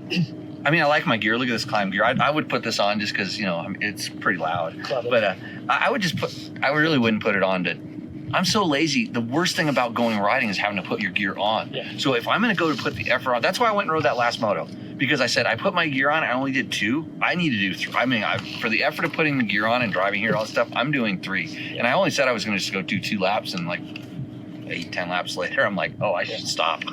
Well, I don't purposely put my gear on to look cool and then take it off. Like I go into it with the intention that I'm going to ride, but then I talk to people, and then I get back, I look at the track, and it looks like crap, and I'm like, I'm over it. See, I'll ride a crappy track. I will go on the worst track because I'm going to go out there and I'm not really riding the track. I'm finding the best lines. So, because there's just something about the feeling of riding a dirt bike. And I tell this to people all the time, like, how come you still do that? You're too old to be doing that. It's dangerous. I was explaining to my dentist today, I was having my teeth cleaned. I'm like, I'm more scared about here than I am about riding dirt bikes, okay? This is freaking me out. But it's like, it's just the feeling of motion that you get. Because I've been able to drive some really neat cars and do different things. Yeah. Airplanes, the only thing that's kind of, airplanes, surfing, and skiing or snowboarding are the ones that are kind of similar to me because they move in all these different dimensions. Yeah. And the dirt bike is so easy to do everything. You don't have to wait for a perfect wave, and it doesn't have to be a good powder day. And even the track's shitty, you can find a good line around it. You know, you can wait around to find that there's a couple turns where you can make your own berm, or you can go just fillet a berm, or I don't know. I saw the rest of the track aside from that turn where it's all rough, and then you got to hang on. That's the trick, is stringing it all together to make it fun. Too fair weather for that. So anyways, so InsideLineConnect.com, it's Jason Happa does this, and so he puts together, it's a media camp is what it is, and so he gets some brands, some different brands. I'm gonna have to read them off because I when I ride I forget everything. That's why I write it down, or somebody hands me a paper that reminds me. But he had a bunch of brands come out here today, and we just kind of did it was like a speed dating essentially, like a little speed dating roulette. And so today we got to see CCR Sport, which makes basically these bars that go in the bed of your truck to tie your bikes down. Because if you have any modern truck, if you tie your bike down, you're probably going to bend your truck bed. And so they make these things. We have a test on dirtbiketest.com. It was one of the very first tests we ever did of a product on dirtbiketest.com, was a CCR Sport bar. And so they were out here today kind of just rejuvenating us, reminding us what they are, although I have them in every one of my trucks, and I took them over there and showed them how I destroy them. So how I've used them over the years to mount tires and bikes and whatever else in there. Super awesome things. The other company that we saw, so it was USWE, Usway. They're still there. They're still here. You can probably drive. I'm gonna make Trevor maybe go grab one of these guys and bring them over here potentially. If they have beer, they can come on the show. Because I'm drinking water right now, and then you're driving home. Trust me? No, yeah, maybe. I don't know. You want a Monster? Real one? Sure. No. Yeah, I'll take one. Yeah. I'll give you That could be. you can hydrate with Monster. That's got way more sugar and caffeine in it. That's like double the juice. No. We'll see how it zero goes. sugar right here. Okay. Oh yeah, I used to drink those all the Or time. you can have Oh, these Super Sport. I haven't tried this before. it'll make you super. Okay, sounds good. And See, so I should have had that before I rode. I don't know. I used Do you to want Monster? I used to revitalize my mind when I was on like a rally route, when we were doing rally training and stuff, because I worked with monster guys. And I would start feeling myself fade. I kid you not, like you drink an energy drink, like something with a little caffeine gives you, it's like, it's that zap you get, the wake up and stuff like that. But you got to be careful, because when it stops working, when it wears out, you feel extra on the backside. So anyway, so USWE makes the backpacks. A lot of backpacks. They're getting into a lot of adventure bicycling parks, and they're connected now with Giant Loop. And Giant Loop makes these, like, go fast, go light is one of their sayings. They make packs that go on bikes, and gas bags, and what else? They had something else new. Fluid bag, kind of like. They have like a bag that hangs over the side where you can put fuel in it. Right. So like yeah. you carry extra fuel. Yeah, extra fuel, extra stuff like that. So that was kind of a new thing they were showing us. Of course, we had Galfer brakes here, and I'm super familiar with Galfer brakes. I've run them on a lot of my bikes. They make brakes, lines, rotors specifically, but they kind of showed us a lot of their stuff, and just it's kind of good to see them. I'm getting an ABS delete kit for my Tenere. I know that's illegal, but I'm such a dinosaur. I'm such a dinosaur. ABS interferes with my riding. Like, me and ABS fight on a motorcycle. So I'm gonna turn it off. Yes, but if I forget to turn it off, then we get in a fight, and usually I lose. So, but the ABS is for most people, not for me. What else do we have? FMF. Got to see little D out here. It's been a little while. I was reminding little D that I took him riding for one of his very first times when he got back into riding. I took him and his dad. His dad wanted to take him riding, and he out in the desert. And I had bikes, so we went out riding in the desert. They were talking and showing us the 50th anniversary stuff. So Trevor got a jersey. He didn't wear it. Pro circuit. He had a pro circuit. He had a pro circuit pipe on the bike, so couldn't do that. Guts was out here doing seats, and they were kind of letting us demo their Gull Wing seats. Did you try one? No. What do they call it? Do they have a name for it? Wing seat. Yeah, I've heard it called gull wing seats. I know when they were on. I've ridden with them on a rally bike before, but we put it on the KX450 that we were riding today, and pretty cool.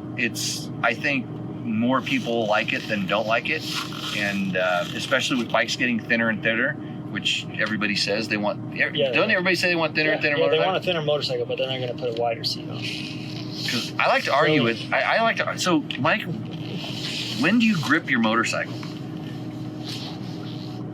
Well, I have bad technique, so I really rarely grip my motorcycle, and that's why you see me flying sideways through the air. Okay, well, no, that means you're a good rider if you rarely grip your motorcycle. Because you know how you watch. Then I'm really good. You watch the internets and the YouTubes where they tell you how to ride, and they say grip your motorcycle. They especially tell guys to grip their motorcycle with their knees. If you tried to grip your motorcycle with your knees, what would you have to do? I'd have to sit down. Yeah, you have to go into a squat. I'm so tall. Yeah, my legs are up over the seat, so I can't squeeze. And they tell you grip with your knees, right? It's a common thing. Well, I'll tell you that you need to grip your motorcycle when you're falling off of it. No, otherwise, don't grip your motorcycle. Hey, Sandro, you want to come over and be on Tech Talk Taco Tuesday? You'll be on a live internet show. That's not live; it's pre-recorded, but we don't edit anything out. You can come and be on we're doing a TV show here, like live. All you need is a phone and a GoPro, and you can make a television show. You can have a monster if you want to. You can have a monster too, and a taco. This is Tech Talk Taco Tuesday. Hey, everybody, this is Sandro from Gelfer. You might have to swing down. So Sandro makes the rotors that are on my Tenere. That's why it stops so quick. Actually, quicker than anybody else's Tenere. I'll challenge you to a brake duel anytime. Brake duel. Yeah.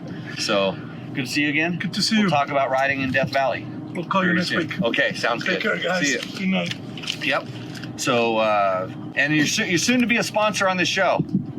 He just told me I'm number one. Just kidding. I'll send you an invoice. Yeah, an invoice. So yeah, we had Galfer here. Motion Pro makes a lot of different tools. We have a lot of tests of some of their tools on our website. Trevor breaks a lot of things, and he needs a lot of Motion Pro tools to fix things. Do I know how to use them though? I know. You come over to my house and use mine. He brings me motors all the time. Like, you know about this because you get the parts order every once in a while. Yeah. He says, I got to go to Jimmy's house and fix all of the things. So, yeah, Motion Pro is out here. I went over there. They had a lot of cool stuff. Like things I haven't seen. Like, I need to buy some tools. Watch your wallet. It's like Snap. You heard the story about the Snap-on truck coming to the shop and all the mechanics, like they leverage their house against the tools. Well, my dad had a car repair shop, so we lived that life. The Snap-on life, yeah. They're all sponsored. But Motion Pro have so many trick little tools to do stuff, and a lot of them are really shop focused. You know, pulling races out of headsets and stuff like. You know, if you're really working on a lot of dirt bikes, a lot of cool stuff. But I've always told people, like, if there's a bike-specific tool or something like a fuel injector cleaner, a couple $100 for the tool, it's like, that's expensive for one dude. But if you have 5 or 6 guys, go in and buy it. Go in and buy it as a group and just, have a collective tool thing for your special tools. And you can get some of the Motion Pro ones, which is kind of awesome. I used to have some of the best. I like the whole set, all the suspension tools and things, and they went away with Dirt Rider magazine. They were mine, by the way. I brought them into the office, and then when I left the office, I didn't get to have it back. And I want to know where all the Mac tools that I got, those weren't mine, those belonged to the shop. I want to know where all those tools and all those special tools went. Call Andrew.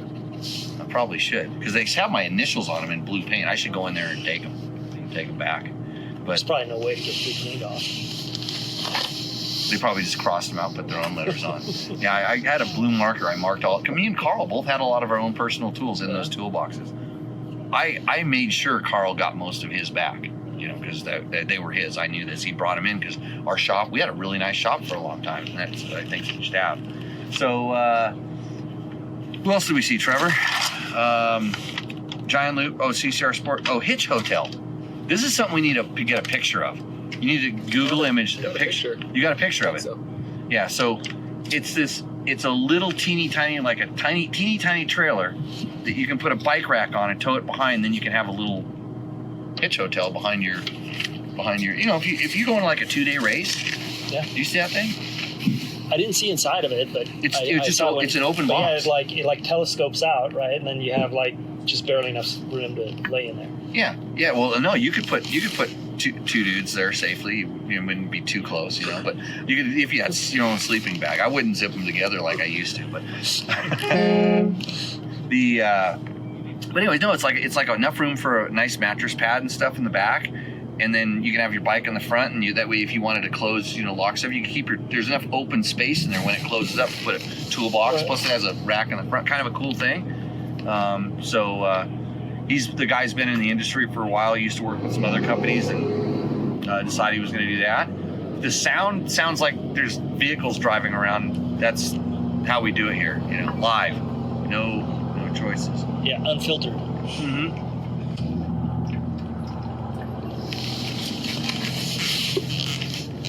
Yeah, Obviously no not- stops while we're taking a sip of water. Obviously not a big follower of Tech Talk, because the rule for my co-host is No. when I start drinking, you start talking. See, that went through my mind when I saw you. Guzzling? Yeah, like just yeah. Well, like the reason just I just taking- started dropping that is because just the other day I went riding, and I came back and it was hot. We were doing dunes and stuff, and it was hot, and I felt good all day, but I just didn't drink enough, and so that night I got a little bit of cramps, and then I went straight and I did a school, and every time I thought about drinking water, it was we were winding up doing another drill, and I just forgot to drink water, and then I got it again, and now I feel it. Right now I'm starting to feel like, oh, you didn't drink enough all day, and so stay hydrated, children, even when it's what a bitchin' day weather-wise. Yeah, it's pretty nice. Yeah, nice temperature. Yeah, stay hydrated. Drink your monsters. Yeah. Oh, yeah. Mike's on his third one, but remember, it is. He's being smart. It's the tour water edition. Yeah. Just one for the drive home. I'm gonna hit that one there in a minute when I get ready. Right after I eat my taco. It's hard to eat and do a show. I don't know It's about tacos. Those look, might have Trevor flames ate 'em. and stuff on them. It makes. He ate them 3 hours ago. Hey, if it doesn't kill you, it makes you stronger. That's what I always say. I mean, if you want a larva. So, and then that was so it's kind of cool thing. You'll probably start seeing some more stuff from some of these companies as we kind of progress in different tests. I'm going to make Trevor do all those.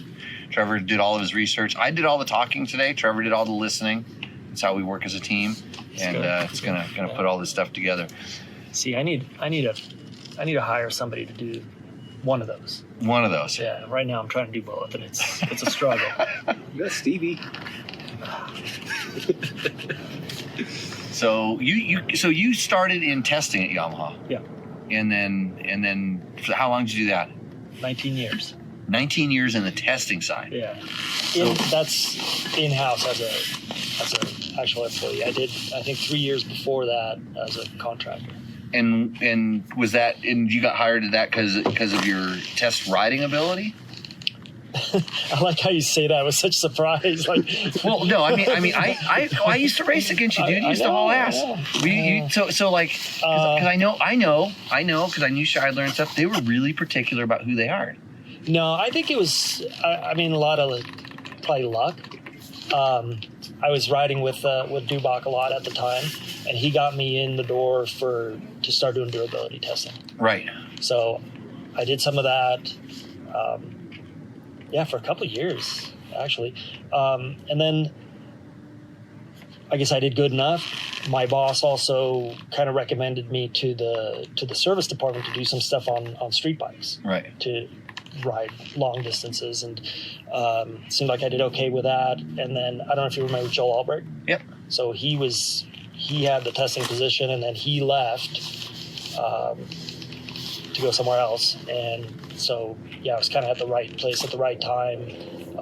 Mark Porter, asked me if I'd want to be interested in applying, and so I did, and I bugged the shit out of them every week just to see if they made a decision, and eventually I wore them down, and they gave me the job. So.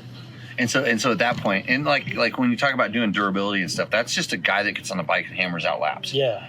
But I think when you're doing that, because I did the same thing for Honda at a time, they're always like asking if something changed or something. They see if you have a feel. It's a way to kind of test out a test rider, I think, do a certain thing. But I know, and then so when you got into the testing position, that's test riding, and then also working on the prototype stuff and helping with development. Yeah, helping with development, there was a lot of shop work, and the way we're set up at Yamaha, which is different than other ones, is the testing department also works closely with the media department. So they prep and break in the media bikes, right? Make sure everything's good. They're part of the press introductions because they develop the bikes. They know the most about it. So they're kind of the best ones to speak on it and all that. So that was kind of surprising because when I came in, I thought, oh yeah, I'm just going to ride YZs and that's going to be my only job. And then it's like, oh no, you got to work on all these bikes. Oh, and then you got to also test ATVs and street bikes and side-by-sides. Yeah, because you guys do it all, right? Yeah, not anymore. Now our ATV and side-by-side testing is done in Georgia. That's at our Georgia plant. But still, here in California, we do all the off-road stuff, dirt bikes, street bikes. Yeah, and that's YZs, WRs. YZs, WRs, FXs. Yeah. All the two-stroke stuff, dual sport, so like even T7s and stuff like that. The XT250, right. a lot of testing going on that one. A lot of development. Trevor, has Trevor told you about his XT plans? He has. I keep feeding him really bad ideas. I mean, they're good ideas, but he comes up with them, and then I try to help him formulate because he's going to race it in the 24-hour next year. I didn't hear about this one. Brent Farrell. I just came up with it right now. Oh, no. Brent Farrell would look great. Yeah, dead tall. It's not exactly the best bike for the tall guy. But, throughout my racing career, racing or goofing off career, whatever the hell I did, I got more exposure for doing stupid stuff a lot of times than I did for doing even high-profile races. Yeah. I had to explain to somebody today that I was a 7-time world backyard supercross champion. That's as much as Jeremy McGrath. Yeah. That was a big deal back then. Because we got it in a magazine. Yeah. It was super underground, and then and I knew how bitchin' it was, and I was doing stuff with magazines, and I remember telling like Tim Tolson, I go, hey, you should come and see this. And he was like, oh, what mini bikes, blah, blah, blah. And he came inside. He's like, holy shit, this is better than regular Supercross. Yeah. And it kind of was at the time. I think mini bikes in general don't get enough coverage. Yeah. I always wanted to go to that. I never got to go. But yeah, I remember you guys racing it and kind of wanted to get a mini built up for that, and it was so super. It was so super top secret to get like into that little thing. And then when it kind of got in the magazines, then like some pro riders and Bob's like, if you can get pro riders to come here, the house, that'd be kind of cool. And Glenn, another one of his friends, was one of the main guys at Mickey Thompson, so he had some contacts, and so they kind of knew a lot about how to make things look good. And Bob built the track. It was just such a crazy thing back in the day. But like, I'm trying to think of like Johnny O'Mara rode there, Jimmy Hawley I think raced. I don't know. I don't think Jeff Stanton came by I think once. A lot of guys, because they were around Simi Valley when they were doing Hondaland and stuff like that. But I raced Ryan Hughes there. Who else? Stefan Roncada one year. Lance cool. Smale. Because BBR brought Lance Smale down, but all these guys, all the guys that came through that whole thing, it was a lot of fun. That was such a cool era too, because like anybody could ride those bikes. Then later when it went to the 150s, the smaller, stuff, like I can't ride those. I could barely ride the super mini size ones, right. At my size, and I would really hurt myself on a 50 or a 110. And when we were kind of doing this, it was all kind of, we called it owner operator. I built my own bike, and we were like sourcing all these different parts all over the place. And there was some guys that worked at Honda, Gary Martini and Ron Wood, and guys that were working like the sort of amateur support and part race team stuff. And so they were getting all these little trick parts built. It was a crazy time, but then I always tell Dwayne from BBR, BBR ruined mini bike racing because Yeah, they made all it of a pretty sudden, serious. well, first they showed up with the $20,000 mini bike, an aluminum framed, and it was like Dave Miller stuff. So at least Dave was scared to death of going to Langtown. Dave just wanted to go race the outdoor motocross stuff, and he had the most Sano trick little bikes. But then the BBR guys showed up, and they had all winter to just sit around and weld and fabricate. And then they came down, and they figured their bike was going to be so much better than ours, they'd smoke us. And they came down, and they're like, oh no, this is serious. These guys are serious. So then they came down they started hiring pro riders, and by the time they were done, they had Lance Mill, Eric Keogh, just slamming those things down. All these guys on BBRs, and the motors were now not 100s, they're 230s, and all kinds of stuff. So good time. Okay, back to testing. Yeah, Okay. we go off on a tangent. Where were we? Yeah. So you're testing. So you were around in which pretty pivotal times, like YZ400 era, very first four-stroke. Yeah. So that was what I started with. Durability was on the first 400. Wow. So how was that? Oh, it was awesome.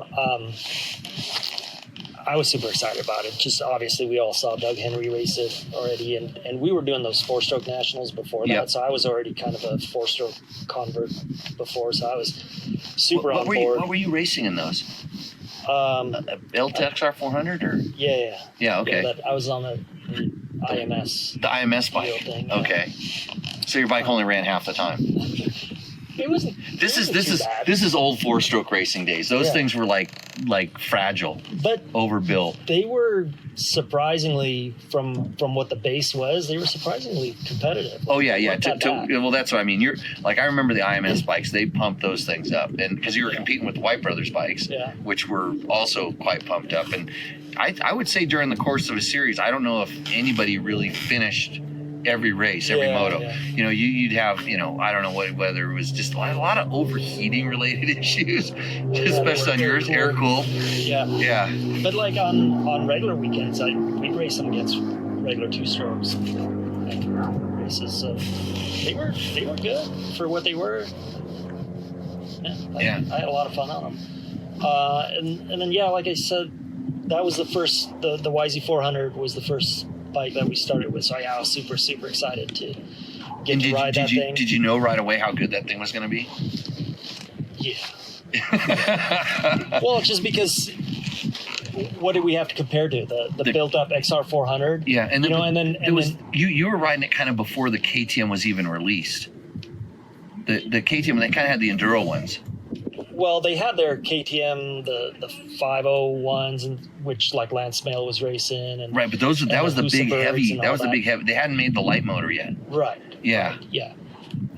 So, comparatively, that thing was way, way better. So it was cool. I thought I'd got myself fired right off the bat because, I don't know, just a few tests in, I wound up weeding it up, cross-redded at LA County, and high-sided it, and bent up a bunch of parts that they didn't have. It was still yeah. And they didn't have any spares and stuff like that. So it made a bunch of extra work for Scheidler, but it was super cool. Still paid me. I wound up breaking my foot, and he still paid me for the rest of the test. So that was cool. For some reason they called me back and did more. Yeah, awesome. But that was cool. After that, the YZ250F, that was pretty awesome. I was already in house for that one, for the development of that, and that was just really neat because nobody expected.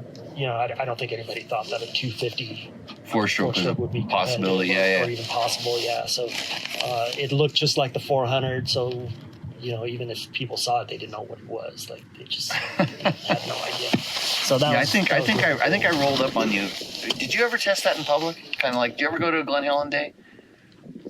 I think I wasn't there, but I think if I remember right, I think they did. There was a couple times when I was out because I remember one time I rolled up on, and it was Butler, And it might have been just out. It might just have been out at sunrise when they had the track rented, kind of a thing. And we were coming out the next day or whatever. And it was like, like don't look. It was he knew don't look too close. And I'm like, don't worry about it. I've seen this stuff before, but it was that big of a deal. It was that super top secret that I kind of trying to remember how much people knew about that bike before it was released. Like how much of a. Yeah, I don't think anybody really knew. Yeah, until they raced it in Japan, right? Is that where the first I think so, sighting was? Yeah, I think Fonseca or somebody went and raced it in Japan. Because I'm pretty sure I saw it. So I saw it before, and I said, that's not a 400. Something was like, that's not exactly a 400. So. Well, yeah, it had a little bit of a different sound, but I think, like, again, not knowing that was even a possibility, I think people wouldn't even think twice. It just sounded a little bit different. Yep. If this sound starts getting crappy with the wind, I made the wind, so we'll do that. And then, so just so people kind of know, how far does a bike, like let's say YZ250F back in the day, like how, before that happens, how long does that take? Like everybody thinks, oh, you could just build a bike in a year or two. I'd say like planning stages and everything, it's a good 3 to 4 years. Some cases longer. Yeah. I think especially the 4-stroke stuff since it was all so brand new, it was probably longer. Yeah. And that was kind of just a pet project. The first 400, that was one of the engineers in Japan. That was just kind of something he took upon himself and did basically in his spare time because he believed in it and thought he could. Yeah, I remember hearing the kind of the backstory of like how that happened, and it wasn't supposed to. It was like something where he just believed that it would work. Yeah. And look at this. Yeah, no kidding. Yeah. I think there was a few people like I like to talk about Husabergs. I don't know if you know about this. There's this brand called Husaberg. Yeah, they make really powerful bikes. I don't know what happened. They got engulfed by KTM somehow. This happened, but I still own a Husaberg. But those guys had the same idea. There was people at Husqvarna, even when Husqvarna moved around, that had the idea. Obviously, KTM had the idea. That's why they engulfed bought up some of these companies. So there was, I'm really wondering what's next. I'm kind of starting to see electric. We're starting to see electric, and look at everybody that poo-pooed 4-strokes back when we were goofing around playing with them. And still to this day, people are like, oh, 2-strokes can't be competitive and this and that and electric and whatever. And, I think it is hybrid. Yeah. Somehow they're going to figure out, they're going to combine a couple different things. It'll be hydrogen. Well, that's hard to get. I know a little bit about hydrogen. It's hard to make and very explosive. Yeah. Very, very, very explosive. Yeah. So they'll figure it out. Yeah. Batteries are a little explosive. Yeah. Batteries too. Yeah. Well, so is a tank of gas if you do it right. Yeah. These things aren't the safest things in the world. So we talk. So it takes a little while to develop, and we get this question all the time. And the YZ 350. Please. What about it? Yeah. Never heard of it. I know. Is that something people want? Yeah. I'm asking this because we get it all the time. So last week we showed a picture of the Fantic, Fantic 300 2-stroke.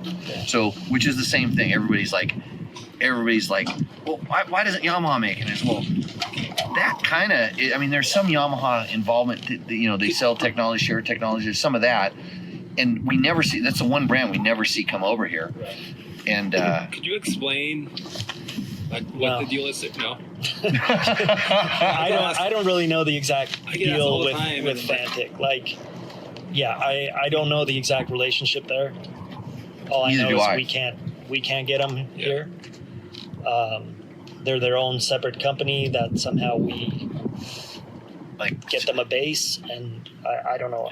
I've heard before because Honda does it with, like with Montesa and stuff like that. It's like in order to be able to sell stuff in that country, you have to have not in an importer. Like you have to do some certain amount of manufacturing needs to be done in that country, Right. and so these are why these partnerships kind of evolve and develop and how they I don't know enough about it to even speculate, so I'd rather not. Exactly. Yeah, you got to keep as a you know I'm going to hit the hard hitting questions, right? You only get this on Taco Tuesday. It's a driving interview show. It's like we ask the hard, but I mean, but from your side, and I tell this to people all the time, it's like, yeah, if you want all those things, there's those other things, but this is why I like my YZ125. I kickstart it, it goes and runs. I know how to jet a carburetor. I would really like it to be fuel injected, but then it's like oh, but then there's complexity and especially with the 125, in between the ones that has all the bells and whistles and the one that's just a standard 125, it's not a big difference. Right. Mine happens to be, you're gonna hate to say this, mine's a 2005, and it's almost every bit as good as a new one, except it's kind of worn out. And I do have a 23 carburetor on it though. I got a connection. It has the power jet on it and everything. That doesn't do anything because it's not connected. Yeah. But that carb made a huge difference. Sure. I was wondering where some of the gains were made because the new motor, all the things, it's definitely gotten better. That carb that's a big deal. Yeah, and it's still valid. It's a good platform. The thing about, you say the complexity with FI is awesome. It's really good. It's easy for the user. Well, easy unless something goes wrong. Yeah. Right? But you don't have to mess with jetting and all that stuff. But it's honestly really difficult to make fuel injection feel as powerful and as exciting as a carburetor. Listen, I hear a noise flapping around there. That's part of that label on the chair. I hope this wind isn't killing this. Do you have the button you push that makes wind sound go away? You don't have that? I would tell you to just tear it off, but it's probably a federal offense. Yeah, it's like a label on a bed. Mattress. Turn it off or no? Oh, there it goes. So hopefully that flapping noise is gone. The GoPro actually shouldn't be that bad with the wind, right? We don't know. The phone's kind of blocked, I think. So It's because it's coming this way. Yeah. Okay, so it might be okay. We could always pause it and check. No. That'll make it too. No, if it goes, yeah. hey, if this goes, then you have to come out and go riding in Pahrump, and we'll rehash all these subjects. It takes me on another death march. Oh like well, last time. that was really bad. Like that day, so we did WRN trail, and we got on we went up in the snow and got in the snow, and then we just rode a lot of rocky trails, and your hip was blown out. And we rode more rocky trails. Then we did just stuck in a snowstorm. And then it snowed on us. And then to just top it off, we did an extra rocky trail just for fun. Stevie talked about this. He's still talking about this. It's not that bad. We got way better trails now. There's more. I've been living there a lot longer now, so there's better. Wait, you got more or you got better? Better. More better. Ask Trevor. We've got some awesome rides. I can't trust you're better because to you that's fun. Going across 10 miles of boulders. That cross grain was not fun. It was just kind of I wanted to test the suspension. I wanted to get. Yeah, that's how you got. Sometimes you gotta suffer to be able to deliver the information. Plus, the bikes are brand new. That breaks it in pretty good. Am I not right? Yeah. Why not? You guys make sure the motors are broken in. I got to make sure the suspension's good. So, anyways, so bikes don't just grow on trees. They don't, and there's reasons like you guys sell plenty of YZs to make it like that's a good platform. That's why it stays kind of the same the way it is. Yeah. It's good. Yeah. So there's obviously models that require more upkeep and updates than others, right? So like, for instance, the XT250 is. It can ride for a little while on its platform. It's a good platform, and for what it is, it's fine. It's a good bike, and for that particular customer, it's great. YZs, you have to update constantly. you know, every to 2-3 stay up. years it needs Yeah. and it does it from like the testing side, or like, okay, so you do the 450's all new, the 250 got the all new this year. They seem to, there's a pattern with Yamaha. It seems to be X amount of years, and then the WRs and FXs seem to fall. FX kind of got quick this year. Was that a year early? No. Oh no, because the 450 followed it, yeah, which is normal. And So there's WR got the same changes. so there's like that. But the WR usually takes a year later, sometimes, or Sometimes we try to have the YZ first, and then the FX and WR come out. well, yeah, right after. yeah. Because I remember when WR seemed like it lagged a year behind a couple times. Yeah. There's been times when it's been 2-3 years later. Right. So, so you're, and then even now you have to think about like YZ for next time. If somebody's got to be thinking about it. It's like, how do you decide what the heck you're going to change? I mean, what's the direction? Does that come from like market research, or are you looking at everybody's I think what everybody else is doing? probably everything, right? Like, so we do quite a bit of market research. We're constantly testing, like, year round. You know, we know when the bike comes out, right? Like, we already have plenty of experience with it.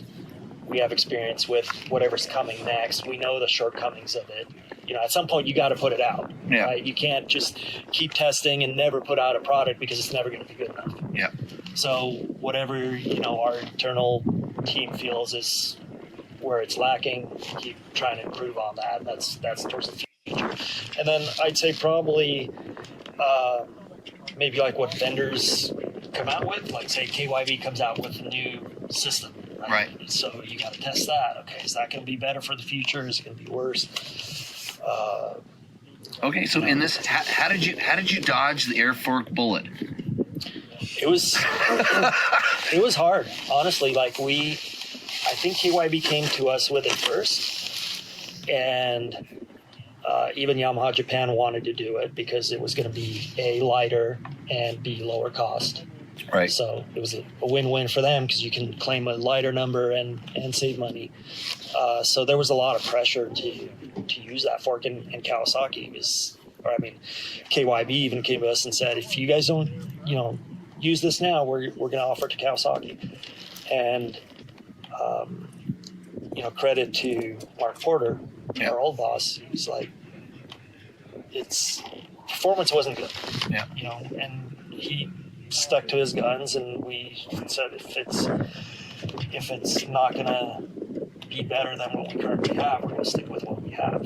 Right. And I think a lot of other manufacturers kind of caved to the pressure and saw that, like, oh well, this is new and hey, I performance-wise on most of them, I actually liked it. Yeah. And I like the lighter front end feel, for sure. And it seems like everybody right away went on a lot of failures. There was a perceived failure, and there were some failures, but just like anything, just like I don't know what kind of clay KTM is making their pistons out of these days. You haven't heard about this, but they're obviously clay. Because now I'm joking, but seriously, like if you have one failure in like the photo that's going around right now is a picture of a Starkvarg that pulled a linkage pull rod out of a swing arm. I haven't seen any explanation. I don't know where it came from, and whatever. But like, you would think that every single one of those things out there has done this, and it's only one picture, one failure, and God only knows it was Justin Hill hucking it over 160 feet. I don't know what happened, or did some guy have a head on a track and somehow it got torn off? You never see these things, but like, that was the air fork thing for me, and I'm like just give it like a lot of people just didn't give it a chance, but then you guys obviously tested a lot, and you just couldn't get it to working the way that not the way we wanted it to work. I think there's some positives of it, but for us, I think there was more negatives. And then we just weren't also sure that when you look around and you go to a track on a weekend, how many people show up and they don't even check their tire pressures? You know, and now you're like, okay, now you got to check all these other pressures. And I think and check Kawasaki it had 3 one with times like during the day. 4 or 5 Schrader valves Yeah. on it. And I mean, I tell you what, out of all the air forks, that one, I had some magical fork. I had the best forks ever. Yeah. But you know, it took 2 motos or two testing around and playing with a lot of stuff to get it right. And then if I went to another track, I'd have to do the same thing. And I can geek out on it, but it was only for the sake of just trying to get this thing working good. And net, it was 10% better than the spring fork on the Yamaha. Yeah. So Yeah, and most people don't want to spend half their day jacking with their pressures, you know, and you gotta set it in the morning, and then it heats up a little bit, and then you gotta set it again, and I don't think most people were ready to really deal with that much complexity, and in our eyes, it didn't perform as good as what we had. So in the evolution of always testing, then you come up with, hey, we have these 2 or 3 things that are working better, parts that are performing better, or they made improvements or something like that, and then that's combining it into whatever's going to be. I mean, like with the YZ, the 250 this year and the 450 last year, it's a whole new chassis, whole new bike, it's like all this crazy new stuff. Right. Like at some point you have to pick a direction, right? Because everything's so good right now. Yeah.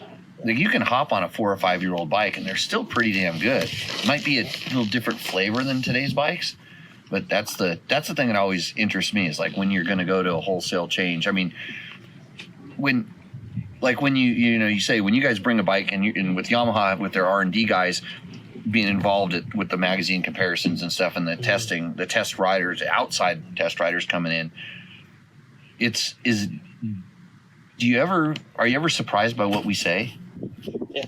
Yeah. Do you believe us, or do you just go, those guys are out to lunch? No, you got to believe it, because even like when I was there, amongst us test riders, we'd have varying opinions. Yeah. And, you know, it's different weight, different height, you know, like even where your body position is over the bike, or riding style, or anything else can give you a different feeling. So I think unless somebody's really way off in left field or something, you know, you got to respect other people's I always opinions. say everybody's opinion is valid. It's just like, how much experience do they have? You know, what are they comparing it to? You know, what are they coming off of? How do they, what do they expect it to do? And it always pissed me off when, especially, you'd see guys take motocross bikes and try to ride them off road, and then complain about them. Right. Trevor. No, I'm just kidding. I've converted Trevor to at least knowing what it is. And that's a cool thing. Since you've been around this whole FX category, this, you know, whatever it is, this competition off-road bike, that's such a cool segment. And do you guys do more FXs than YZs yet? I don't know the exact numbers. I don't think so. I don't think so. Yeah. And FX is probably the one that's a little bit, it's not as, because it's quite a bit changed from YZ. It is definitely a different platform, but but that, you know, I always wondered, because when we come to do these comparisons and we do shootouts, you know, a lot of times you just go straight to doing a shootout and stuff, and all the manufacturers, they're kind of just like, you know, that usually that's when other companies, that's when you'd see their R&D guys show up, because they're there to kind of see what it's a good way of doing, you know, some outside testing. But it's the shootouts they're difficult, because on one hand, it's really our only window into seeing what people aside from us think of the product. You know, like, okay, what do other guys think of how we did this, and what do they think of it compared to the other brand? You know, which we test those as well. Yeah. You know, in our in-house stuff. So it's a good window that way, but on the other hand, it's like maybe sometimes we put more weight in it than we should, because it's like, what's the perfect way to do a shootout? I don't know if anybody knows, right? There's so many shootouts. I did it at Dirt Rider. I'm pretty sure I invented the perfect shootout. I don't like to talk about myself or my great ideas that much, but no, I totally hated them. I absolutely hated shootouts, other than to ride the same bikes at the same day at the same track will tell you which is the best bike for you at that track on that day. Right. And if it rained and it At got that part of the ruddy, day. yeah. So like if you ride a certain bike in the morning when the track's fresh, Remember and then the next bike, you ride the competition's bike at 3:00 in the afternoon at Glen Helen compared to first thing in the morning, it's going to obviously feel a lot different. In order to get like kind of some sort of consistency or results and stuff like that, the one thing that we were doing in the last few years I was doing shootouts is we'd get the bike to what we call a good base setting. So if you're stock, and a lot of times they were stock, but a lot of times we just find some things that help bikes for that track, and we kind of, okay, here's where the bikes are. We're not going to jack around with them. I had what I would call normal test riders. I didn't have guys that were way outside the weight range and stuff like that, and we'd try to have, if it was 5 bikes, we'd have 10 guys, and it was 5 slower guys and 5 faster guys. Yeah. And every bike was on the track at the exact same time, and then you'd get 5 guys to do 5 laps, and then switch, and the other 5 guys would hop on the bikes to do 5 laps. And we were always doing lap times. We kind of do those quick little motos and stuff, and just quick impressions. And we never told anybody what their lap times were. We had them tell us which one they were fastest on, felt fastest, which one, this is competition motocross bikes. And we started adapting the same kind of shootout when we were doing off-road bikes. We'd go up in the hills and set up a course, or, we'd have a loop at the 24-hour, we'd do loops. We do these different kind of things to try to, because that's the thing, is like everything's always changing. Road racing is kind of consistent, but you're testing motocross bikes and then it's like, nobody knew which bike they were fastest on. They always guessed, and very rarely were they right. And then you average it up, and all the bikes are within like half a second of each other, and you're just going, because every bike was on track every time, and it's like, okay, I like the blue one. That's when it really kind of, you felt more comfortable on a certain bike, and there's all kinds of stuff that. When you use certain magazines, they'll use Racer Kids, and then for a one-day shootout, of course they're going to feel the most comfortable on the bike that they normally race and they ride every single day, right? So it's I don't know what the answer is. I don't know that there is any perfect I was always wanting to, the one I wanted to do is I wanted to take the development riders from the manufacturers. I think I pitched this to you guys at one point. I wanted to get the test riders to come out and do sort of a shootout with all the manufacturers with their own test riders, and then they can't vote for their own bike. Right. But then we could get some feedback, just some interesting feedback, and then that way you guys could have the next step on development. And then it was like, well, the questions like, well, what if so and so's bike's a cheater bike, or what if this or that? It was just such a funny thing, and it was like because I really wanted to learn more about just how to properly test bikes, different things, and I got to work with some really good people like Scheidler Ed Scheidler back in the day, and with the guys at Honda R&D and just learning different ways they do, and I never shared what anybody else was doing, but just like seeing like Scheidler's form, how they like to describe how a bike does this or that, or different things that were important to different manufacturers. It was real interesting to get an insight into that, and I wish that people that evaluate this stuff, give opinions on it, had a little bit more background in that, as opposed to just like, okay, we're going to show up here and go do some laps, and it's like, somebody else is gonna feed me and pour gas on my bike, and I don't have to work on it, and you'll probably get new tires. So one of the things that's frustrating is like what I think any of the in-house manufacturers do is when they test, like no one's allowed to talk to each other. Yeah. Right. Like you've got your form, you ride, you fill out your form, and you shut up. You don't. Right, don't contaminate. Right, and that's then like I'll see that at shootouts. I'm like sitting there, and all the guys are talking. Did you feel that over there? And I feel like it's really doing this. It's really kicking over here, and you're like, okay, so you just totally screwed that other guy up. Right. Because now I used to limit that with my guys. I'm like, hey, don't. We'd sit down and have a little meeting. It's like, don't talk about the bike. Just. Whatever. Jason, come on over here. Be on Tech Talk Taco Tuesday. We would be live. Here, take my seat. Yeah. I'll sit up here. Yeah. Don't send them my tacos. I'm gonna eat these eventually. Yeah, I'm like, They those might have been have- sitting. Those look like they've been sitting a while. They might have fly eggs according to Mike, but I'll eat them. I'm not afraid. You need a monster? No, I got So one waiting for me on the way home. Smile at the cameras here. Oh shit! You actually have cameras. Yeah, going? we're really you recording this. are Hopefully going. the sound isn't crap because of the wind, but it works. So Yeah. introduce yourself, Jason. I'm Jason McCune with Inside Line Connect. I think we just finished a media day. I call it media camp out here. We call it a circus. Yeah, it's always a circus. Media carousel. Yeah. Yeah. But at least the weather was good. Track was It good. was excellent, actually. Yeah. Track and was super fun. and that's rare. Have you been once before? I like one of the early ones a long, Yeah, long time. There's but- only a couple different brands that time. Yeah, most of the time I don't get the luck with the weather. Mike knows. Yeah. And so today was it was definitely a bonus. Well, thanks for having us out. I listed off everybody. I used the sheet of paper to list off everybody, and we're gonna try to. Well, hopefully they all want to advertise with Dirt Bike Test. That's our goal. You know, trying to stay afloat, right? Well, That's the goal. I was glad you kind of threw that in there in the email. It's like not just for them to pitch their stuff at us; Yeah. it's for us to pitch our stuff at them. Yeah. And I'm lucky because half of these guys remembered who I was. I don't know if I've ever told you. I used to be a really big motorcycle editor guy. In the industry. Yeah. I know. Now I just live in a hole. I dig holes out in the desert and I crawl into my living. Yeah, I know.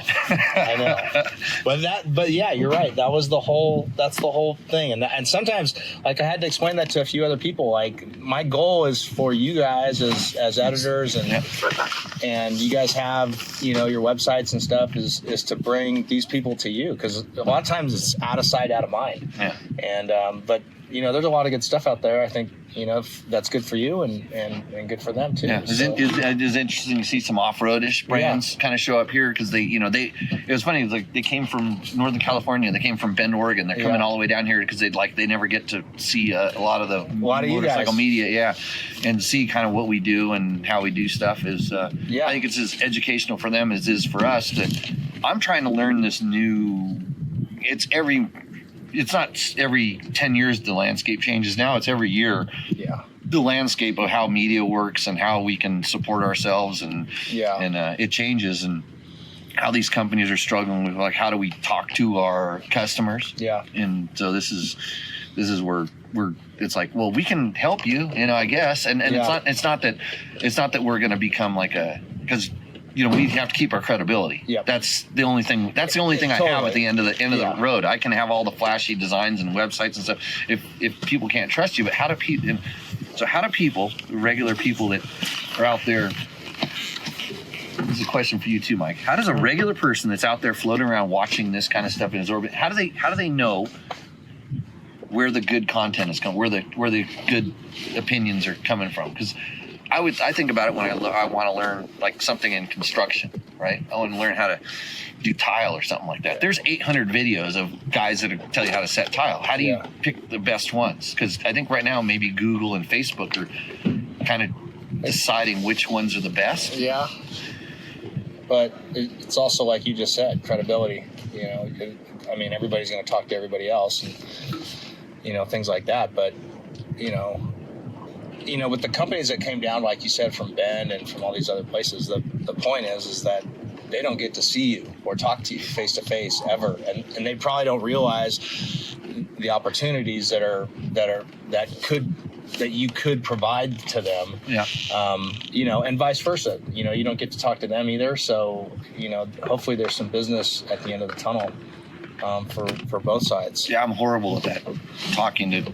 The advertising talk. I used to just produce content, and we had an advertising department that would figure out how to get the money. All this stuff worked, and luckily, after a while, people would trust me, us. However our brand did our thing. So for sure, it's definitely getting harder for you guys because it seems like just our society in general nowadays doesn't trust media. Yeah, and then, like I said, thanks to Yamaha, they do support Dirt Bike Test and Tech Talk Taco Tuesday and all this stuff.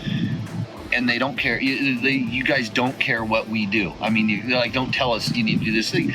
They gave us. I care. Actually, we picked a KTM as a bike of the year. You should fire us. but it's like somehow we have to stay afloat.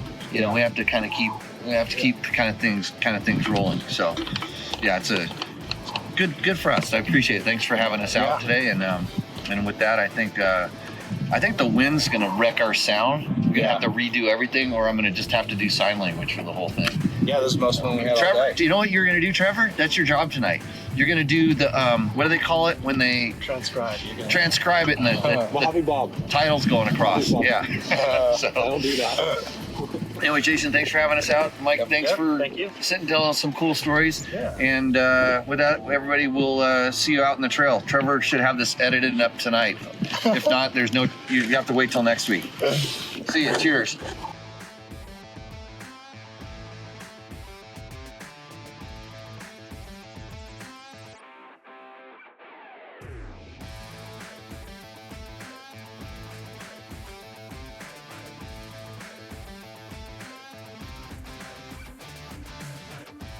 If you liked what you saw in this video, come check us out over at dirtbiketest.com on the webs. We have bike tests, product tests, a lot of fresh dirt, and you can even support us by clicking through our links. Hopefully, we'll see you out in the trail.